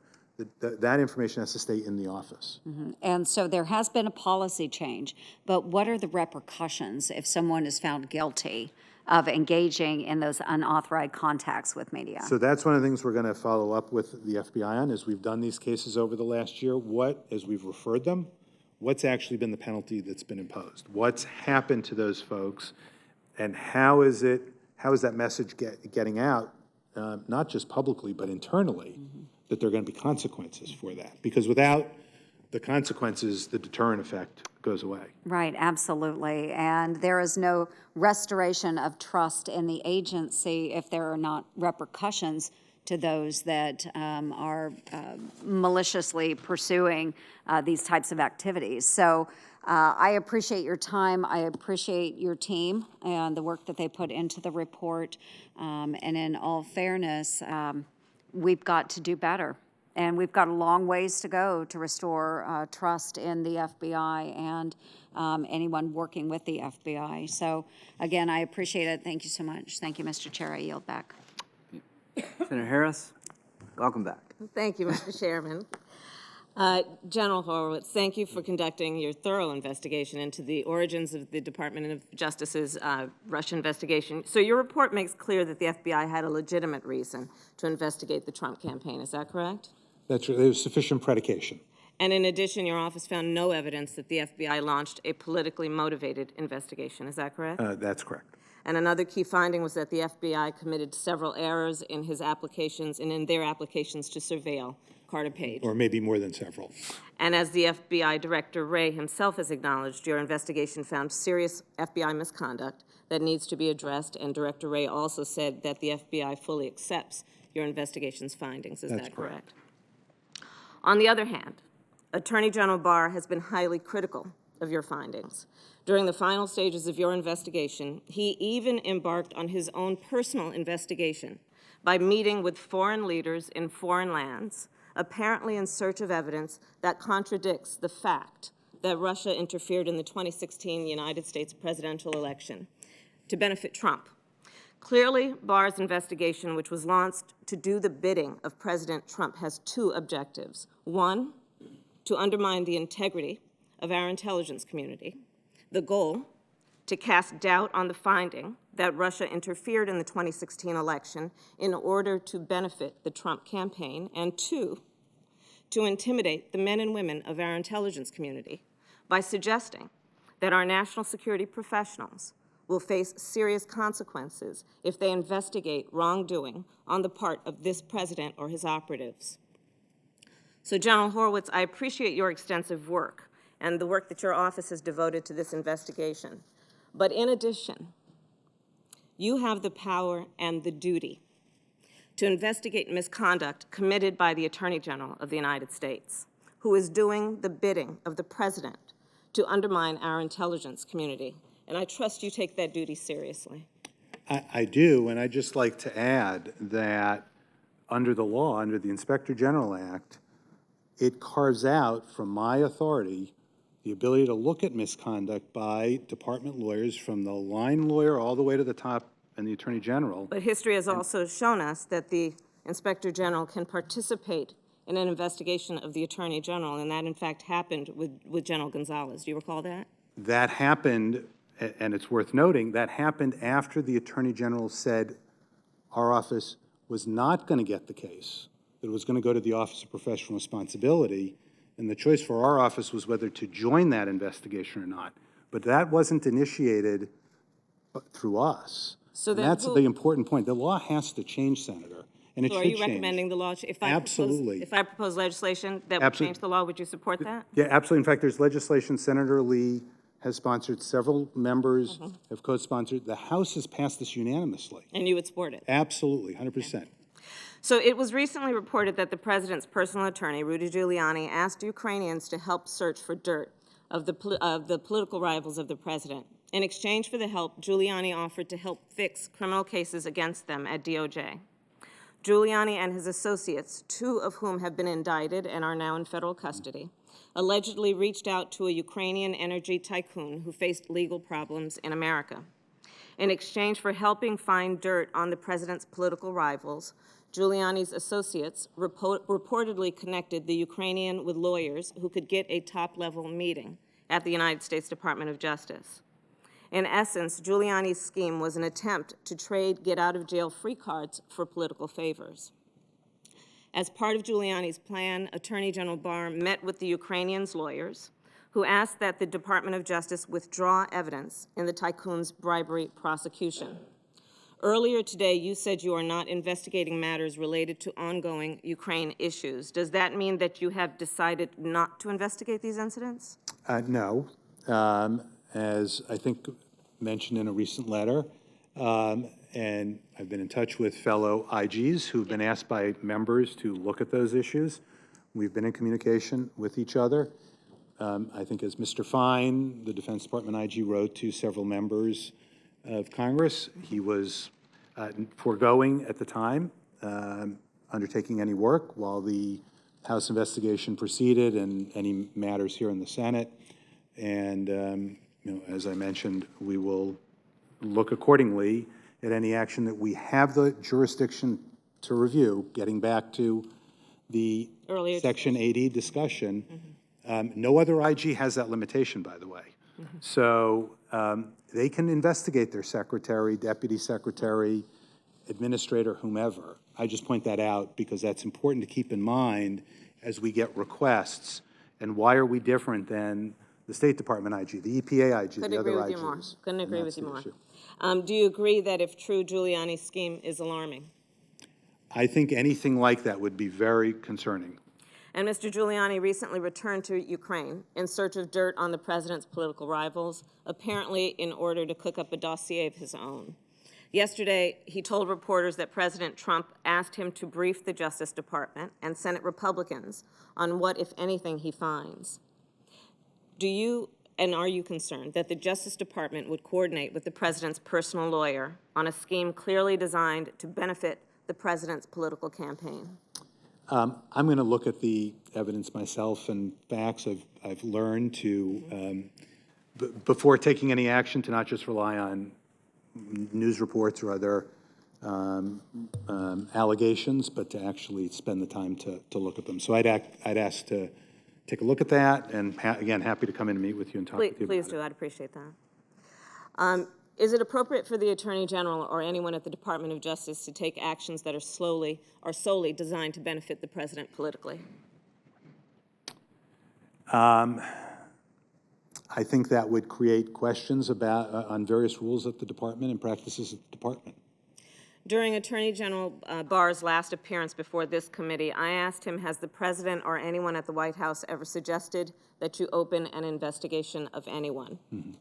After pondering the word suggest, the Attorney General declined to answer. The Attorney General's non-response suggested to many that he has opened politically motivated investigations. Indeed, we know that during a call with the president of Ukraine, President Trump said that Attorney General Barr would follow up regarding the quote-unquote favor that the president demanded. Did the Attorney General or anyone at Justice follow up with the president's call? I don't know the answer to that question. And Does again, anyone in your office know the answer to that question? I don't believe anybody in my office would know it. And frankly, again, it gets to the question of a decision by the Attorney General whether to open an investigation or not, which in most instances, I won't foreclose it completely, but in most instances would fall squarely within the prohibition on my jurisdiction. President Trump's phone conversation was an apparent effort to solicit foreign interference in the 2020 election. And the call involved officials at multiple agencies, including the Department of Justice, the State Department, the Office of Management and Budget, and others. Are you working with the inspectors general of these various agencies on that issue? As I mentioned, allegations that come in, we'll talk with our fellow IGs. On that specific one, are you working with other IGs? We're not. I don't have any ongoing work at this point. Again, I'm not sure what my if I'd have a statutory authority to look at actions by lawyers at the department related to misconduct. Have you been approached by any other IGs to work with them on an investigation that related to that phone call? I'll say we've had discussions generally. I don't know whether other IGs at this point have or do not have ongoing investigations. You've had conversations generally about this phone call? About generally Ukraine-related matters and discussions generally. How about specifically about this phone call? I don't recall, as I sit here, discussions about it, but again, I have to. You have to refresh your memory? Refresh my recollection on this issue. I've obviously been spending a fair amount of time preparing to deal with the 400-plus page report that we're talking about today. Involving Ukraine? Yeah. Yeah. No, I'm sorry, right. This report. Yeah, okay. The American system of justice was founded on the principle of equal justice under the law, and that principle obviously means that there cannot be one system of justice for one group of people and a different system of justice for others. And I have spent my career fighting for equal justice, and I'll tell you that everybody in a Department of Justice obviously has a duty to make sure that people get a fair shot. Unfortunately, recent reports suggest that the actions taken by the Justice Department leaders fall far short of their obligation to pursue equal and even-handed justice. For example, in 2011, the Department of Justice Office of Legal Counsel issued an opinion that paved the way for states to legalize online gambling. This opinion was opposed by Sheldon Adelson, who's a major donor who spent millions of dollars to support President Trump. And his lobbyist also sent a memo to top DOJ officials asking that the opinion be reversed. And of course, then the OLC reversed the 2011 opinion in January of 2019. Has your office investigated whether political considerations motivated the Department of Justice's abrupt reversal of online gambling? I'm fairly confident that we would be barred from doing that by the statutory prohibition. I don't think we would have legal authority to look at why the Office of Legal Counsel made a decision one way or the other, unless there was a criminal allegation connected to it. Okay, my time is up. Thank you. Senator Crapo. Thank you, Mr. Chairman, and again, I join with everybody else, Mr. Horowitz, for thanking you and your team for the work that you have done here. I'm going to go back to an issue that's been talked about by many of my colleagues today, and that is this question of bias. And actually, I want to start by going back to June of 2018, when you were last here before the committee. And when I asked questions of you at that time, I talked about your findings then with regard to bias. The specific focus that I recall there was Peter Strzok and Lisa Page, and the information that's already been well presented here about what I consider to be the undeniable bias that they had against the President Trump. At that time, you made similar statements to those you made today, which is that you did not find bias in the decisions that you were evaluating in that report. But as I went through that with you, I think that you also confirmed that you were not saying that there was no bias by those who were involved in making decisions. Rather, you were saying you could not prove that that bias was a factor in their management of the activities they engaged in on behalf of the FBI. As I understood it, you said that there was bias, but in fact that you had asked them whether their bias influenced their work performance. They had told you that it did not, and you had no contrary evidence to dispute that. Is that correct? Let me clarify. Let me explain. We found that those text messages evidenced bias, and what we ultimately found was that other people were involved and made many of those decisions, not them, and that was the base, not because we didn't know whether they were biased. Those texts evidenced bias by them. All right. The question was the other individuals who we didn't have text messages for, otherwise evidence of bias by those individuals. And that would be consistent with what your report here today says. As I'm reading from the executive summary, Deputy Attorney General, I believe that's his title, Priestap. Assistant Director or Deputy Assistant Director, depending upon the time period. He's the one who made the final decision to open each of the 4 investigations. Correct. He did that in consultation with a number of others, including Peter Strzok. Correct. And you don't necessarily know what advice was given in those conversations, do you? I don't. But he made the final decision, and because you had and you've used the phrase very consistently here today, you did not find documentary or testimonial evidence that political bias or improper motivation influenced the decision to open these 4 investigations. Right. Did you ask Mr. Priestap whether he had bias? We asked all the witnesses, not just him, as to whether bias or other improper considerations had any impact. But we also looked for emails, text messages, documents that could show what we found, frankly, was Strzok and Page. I mean, if that is how you find evidence of bias. Now, beyond that, I'm stuck trying to understand what's in somebody's head if there's no other. I just want to make it really clear what it is you are saying and what you are not saying. Correct. And in this case, what you're saying is that you could not find any documentary or testimonial evidence to contradict the statements of the investigators that they were not letting bias influence their decision. Correct. Do you believe that's an open question?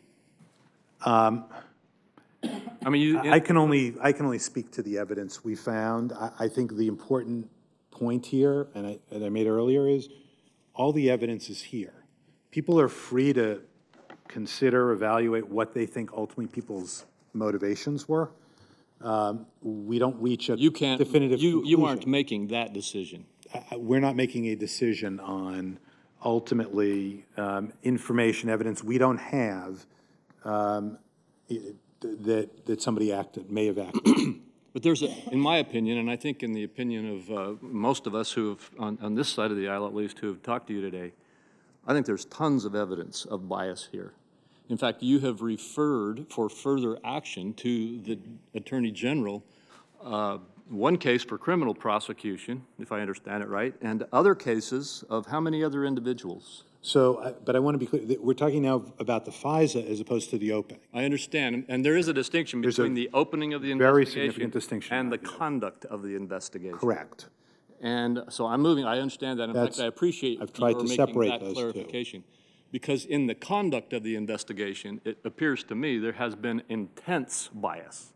But you're not making that judgment. I understand that.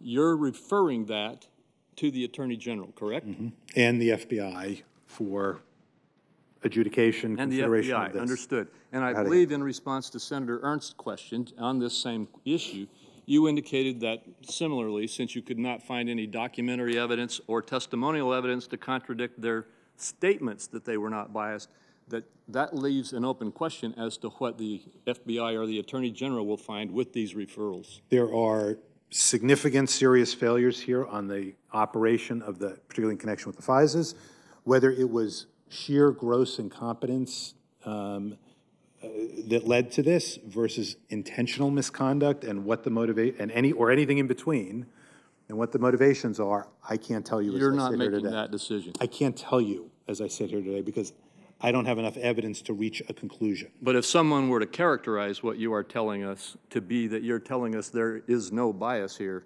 that's not what you're telling us. That is not as to the operation of these FISAs what I'm telling you. All right, understood.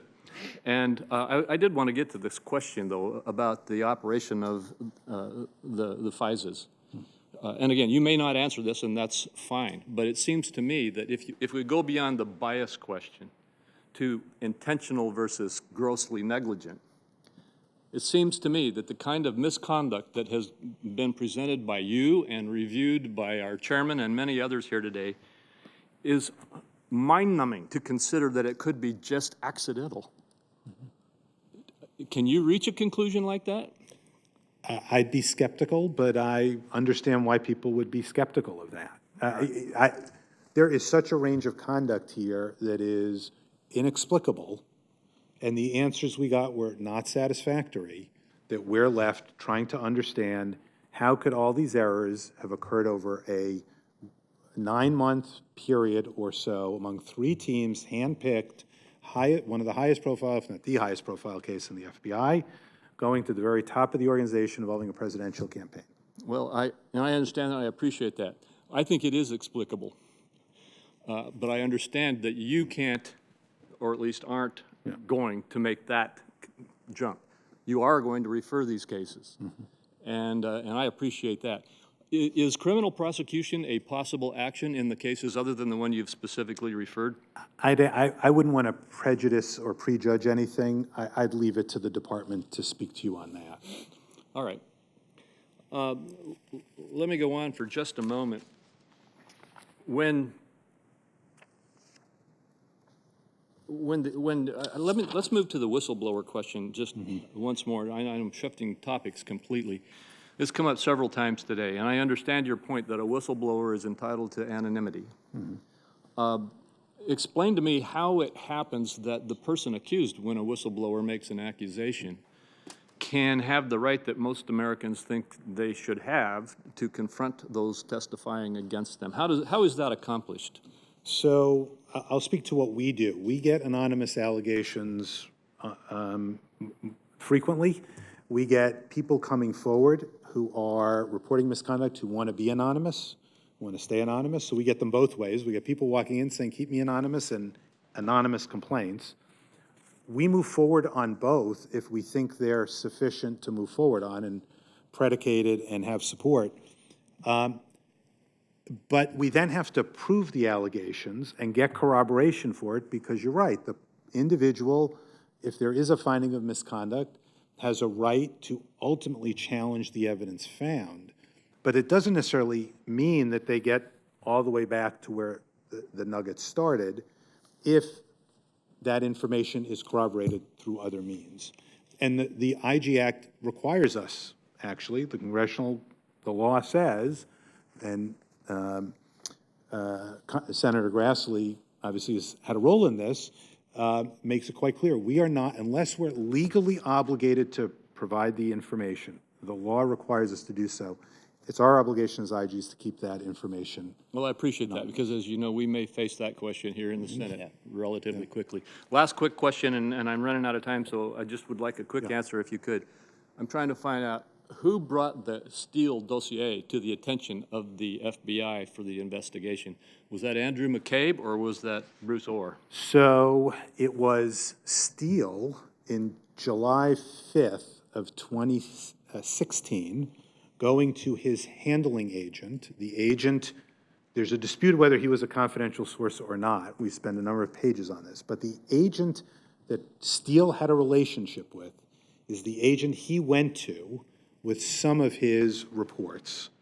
That agent then put it through a process at the FBI, and it then took from July 5th to September 19th to get the information to the Crossfire Hurricane team.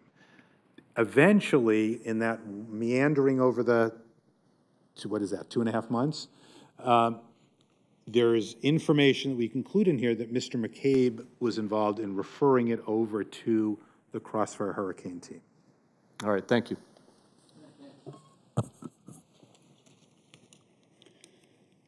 Long day, General. You've got sturdy kidneys.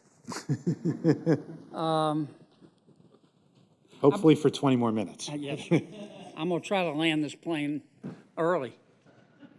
I believe the FBI is the premier law enforcement agency in all of human history. Would you disagree with that? I would not.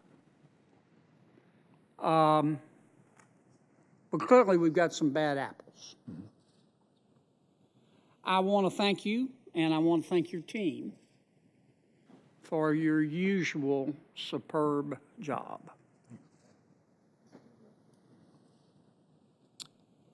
After I haven't read the entire report. I'm about 70% of the way through, but I'm going to finish it. It's tedious. Yes.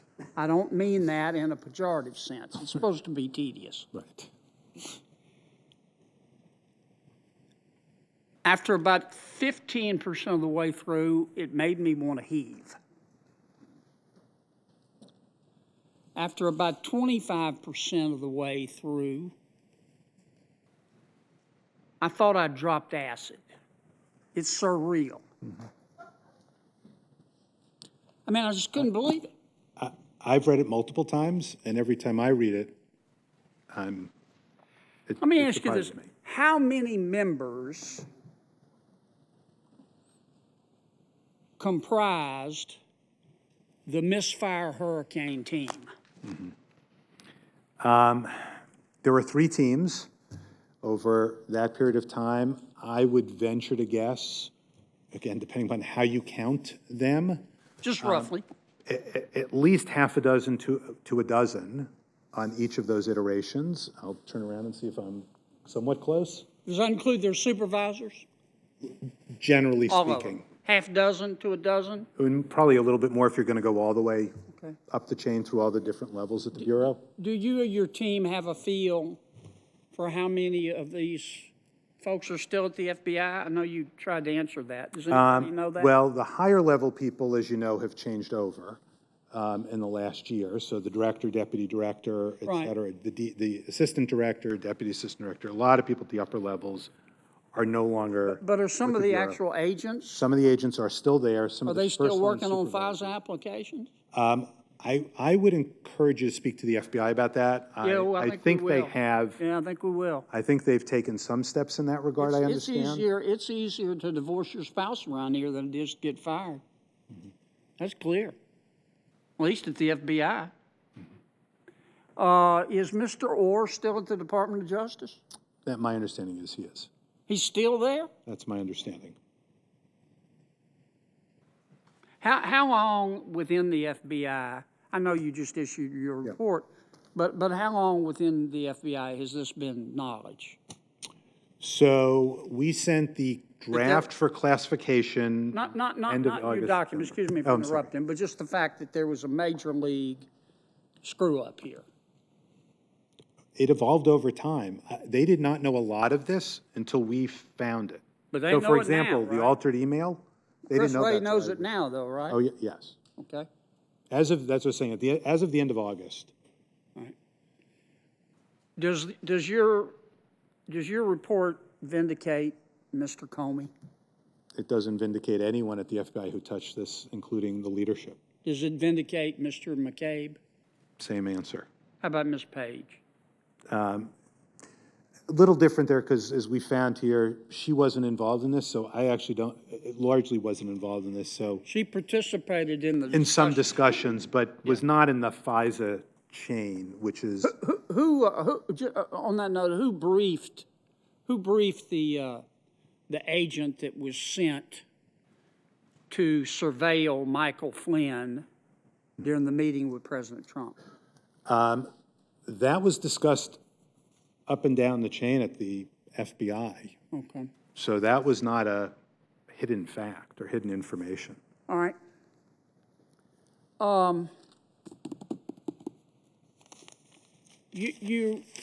I like the fact that you and your team are very precise in your language. Frankly, I wish I wrote as well as you and your team do. And I noticed you were careful to say, I'm going to quote here, "We did not find documentary or testimonial evidence that political bias or improper motivation influenced the decisions to open the 4 individual investigations." Your words. Correct. No documentary evidence and no testimonial evidence. So you didn't find any documents that said, we did this to get Trump, right? Or text messages Right. like the struck page Right. text messages. And nobody who was involved in this circus without a tent looked you in the eye and said, yep, I did it to get Trump. Nobody did that. Or, for example, a whistleblower come in or other people Right. tell us they But none heard of the something like agents you that. talked to looked you in the eye and said, yeah, you're right, I did it to get Trump. And nobody came in through a different means and said, I've got a problem here with this, what's going on. I mean, you don't have to qualify as Mensa material to know not to do that to the Inspector General, right? Yes, although, look at some of the text messages we found. So I'm not sure. I understand. That may be a counter narrative to that. Well, I don't want to get too, I don't know what's the word, epistemological here, but is the absence of evidence always the evidence of absence? No, it isn't. So can you rule out categorically, unequivocally, and unconditionally that there was no bias here by the fact that you didn't find anything in writing and none of these chuckleheads looked you in the eye and said, yeah, I did it to get Trump? Well, yeah, it's rare that I could tell you at any point in time, I could unequivocally 100% say this actually happened. So okay. I get it. I will say that somewhat the difference on the opening is we concluded, based on the evidence, that Mr. Priestap opened it. We have not seen in last year's investigation or this investigation, looking through texts, emails, et cetera, talking to other people, any evidence that he did it for a improper purpose. Can I tell you 1,000% someone won't walk in a week and say, aha, you missed this? But well, that's what I'm saying. I'm sorry. I'm sorry, go ahead. Let's talk about the people involved in the initial FISA application and the renewals. These are experienced people, right? In this case, these were experienced people. Many of them had professional degrees, include but not limited to law degrees, right? I actually don't know what all their degrees were. Okay. They knew the law. They should have not only known the law, they should have known every single policy that they had to deal with here. I mean, they were handpicked by Mr. McCabe, right? They were handpicked. Okay. This wasn't their first rodeo. It certainly wasn't, with maybe an exception or two towards the end, of relatively new agents coming on board. Well. But that, to me, should not have been an excuse, just to be clear. Well, it just seems to me that it has to be one or two things. Either incompetence or intentional conduct. I agree. It's either sheer incompetence, intentionality, or something perhaps in between. So which do you think it is? We've got so many different people here. First of all, it wouldn't be fair to lump everybody into one because there are different actors coming in at different times. Some people have more touches of this than others. I think it's fair for people to sit there and look at all of these 17 events and wonder how it could be purely incompetence. Okay. Well, I want to thank you again. I know this puts you in a tough spot. And I hope you'll tell your colleagues back at the FBI that we appreciate their work. Absolutely. But it's got to be fixed. Yeah. At a minimum, somebody's got to be fired. Yeah. Agree completely. There's got to be a change in the culture also. I'm done. Agreed. Thank you. I'm done, Mr. Chairman. Excellent. Senator Blackburn. Thank you, Mr. Chairman. And General, I know you're happy to see the end of the dais coming at you. You're going to get out of here. Let me pick up right where Senator Kennedy left off, because I will tell you the perception by the American people from reading your report, and we've all put up links so that people can read it, is that this was intentional, that it was deliberate, that it was malicious, it was premeditated and well thought out, and that it is conducted by people who were desperate. In essence, it is the epitome of the swamp. It is murky and muddy, and people weren't going to get their way, and this guy who was going to win and then did win didn't deserve to win. And it does have the appearance of intentionality, because you would not have this series of unfortunate coincidences. That is not what it is. It is the surveillance state at work. This is what they did. And they took their professional place and those tools that they had at their disposal to go spy on a campaign and on U.S. citizens, which is unbelievable. And you've heard it from several today that people can't believe this happened. And you can say, yes, there are sins of omission here, but there are also sins of commission. And they were deliberate and intentional and very malicious in the way they went about this. I want to talk a little bit about Christopher Steele. I was looking in Appendix A, I think it's page 419, and it says in there he was paid $95,000 over a 3-year period of time, I believe. Correct. Okay, and what was that money paid to him for? So that would have been for various pieces of information that he gave to the Okay, so FBI after that's- being a CHS in 2013. All right? But not related to be clear, not related to Crossfire Hurricane. Correct. Between But- 13 and 16. Right, he was considered a trusted source, and thereby he was paid. Correct. Okay, and then he began working with Fusion GPS in June of 2016. And that really should have raised some alarm bells with you all. November comes along of that year, and you drop Steele as a source, correct? Well, the FBI dropped Steele. Yes, the FBI drops him. He wasn't trusted anymore, and that was because he blew his cover. Correct. Started talking to the media, and they should have stopped relying on him at that point, correct? Under FBI rules, once you're closed, you're closed. You need certain approvals to start reinitiating and reengaging. That's right. But the FBI kept using him, correct? They met with him through Bruce Orr. Yes, and they used him for information after he was cut off. They received that information. Right, 13 different times. Correct.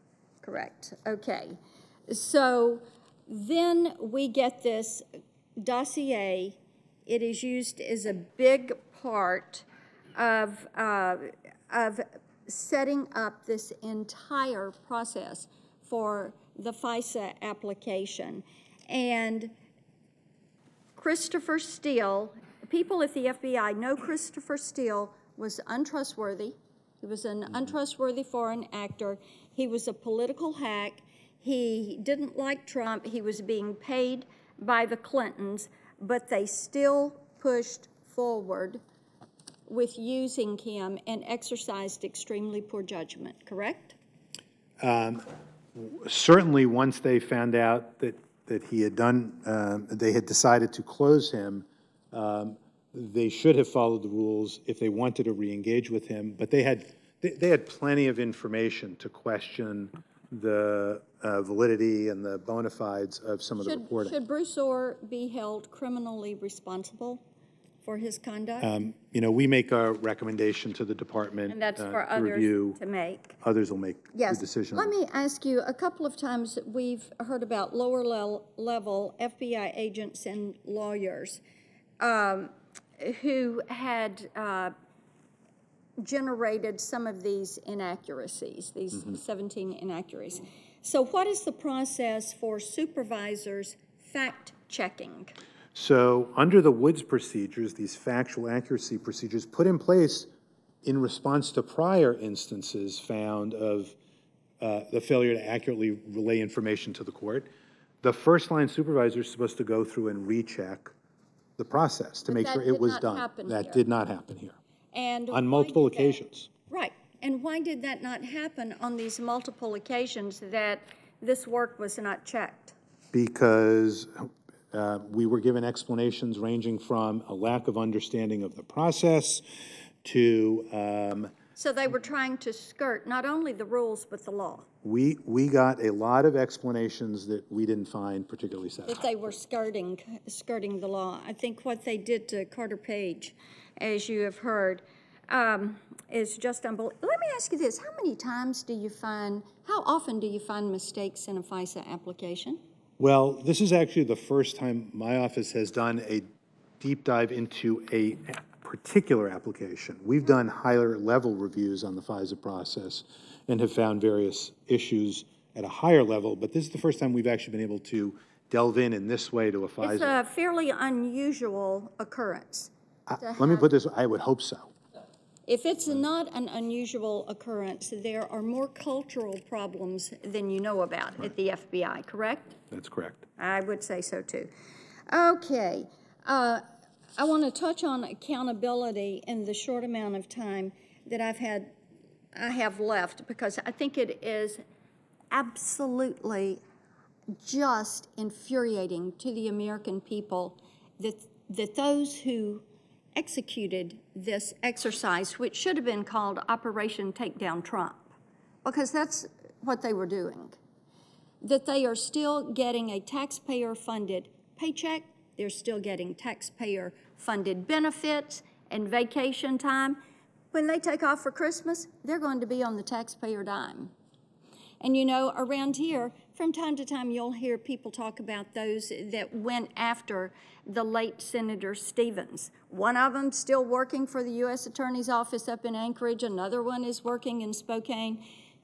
Senator Stevens was found to be innocent, and they're still getting a government paycheck. So we want to make certain that disciplinary action is taken. I know you were asked about case agent number 1. He is still there. What about SSA 1? He did the security briefing. Still employed? That's my understanding. Okay, so he is still using our money to fund his lifestyle. And the lawyer, we know, is going to have face criminal referrals, correct? I'm just going to stick with what we say in here, which is we referred it to the Attorney General and the FBI Director. Okay. The FBI sent a supervisory, no, I don't want to ask you that. We know, I think we know the answer to that. Peter Strzok approved the request to expedite the first FISA application, and he, along with Lisa Page, pushed for the expedition of the first application with DOJ officials, correct? Correct. Okay. So we know that she was, in answer to what Senator Kennedy asked you, she was involved in in the line of communication in the setup of this, correct? She was involved in at least the one meeting that we identify in the report. Okay, and I found it curious in your report, and this is the reason I ask it. You said that they had no role in the preparation of the approval of any of the 4 FISA warrant applications. So I guess if you're saying not putting pen to paper and giving a nod or an up or down. They were not in the, there's a Okay. substantial chain of approval that has to go on at the FBI. They were not in the chain that had to sign off on it, but they did get involved, as you indicated, in pushing the department to get answers to, So they were can we move involved in the forward? process, but just not In that way. final approval. They did not have responsibility at any step of this for Okay, signing we're off. going to get you out of here maybe a few seconds early. I just want to thank you and your team very much for the patience, for being here, for the report that you've given. I think that many of us look forward to what General Durham is going to say when he takes up some of this. But I think it's important to note also, this is not the first time something has happened like this in one of our federal agencies. And the reaction when I'm at home in Tennessee from people is they cannot believe the absolute maliciousness that took place with this. It is not unfortunate coincidences. It is the surveillance state. Yield back. And if I could just thank you also, you mentioned Senator Stevens and the bill that Senator Lee has pending that you co-sponsored and joined. I appreciate your support for our work. Thank you. We're truly near the end, Senator Horowitz.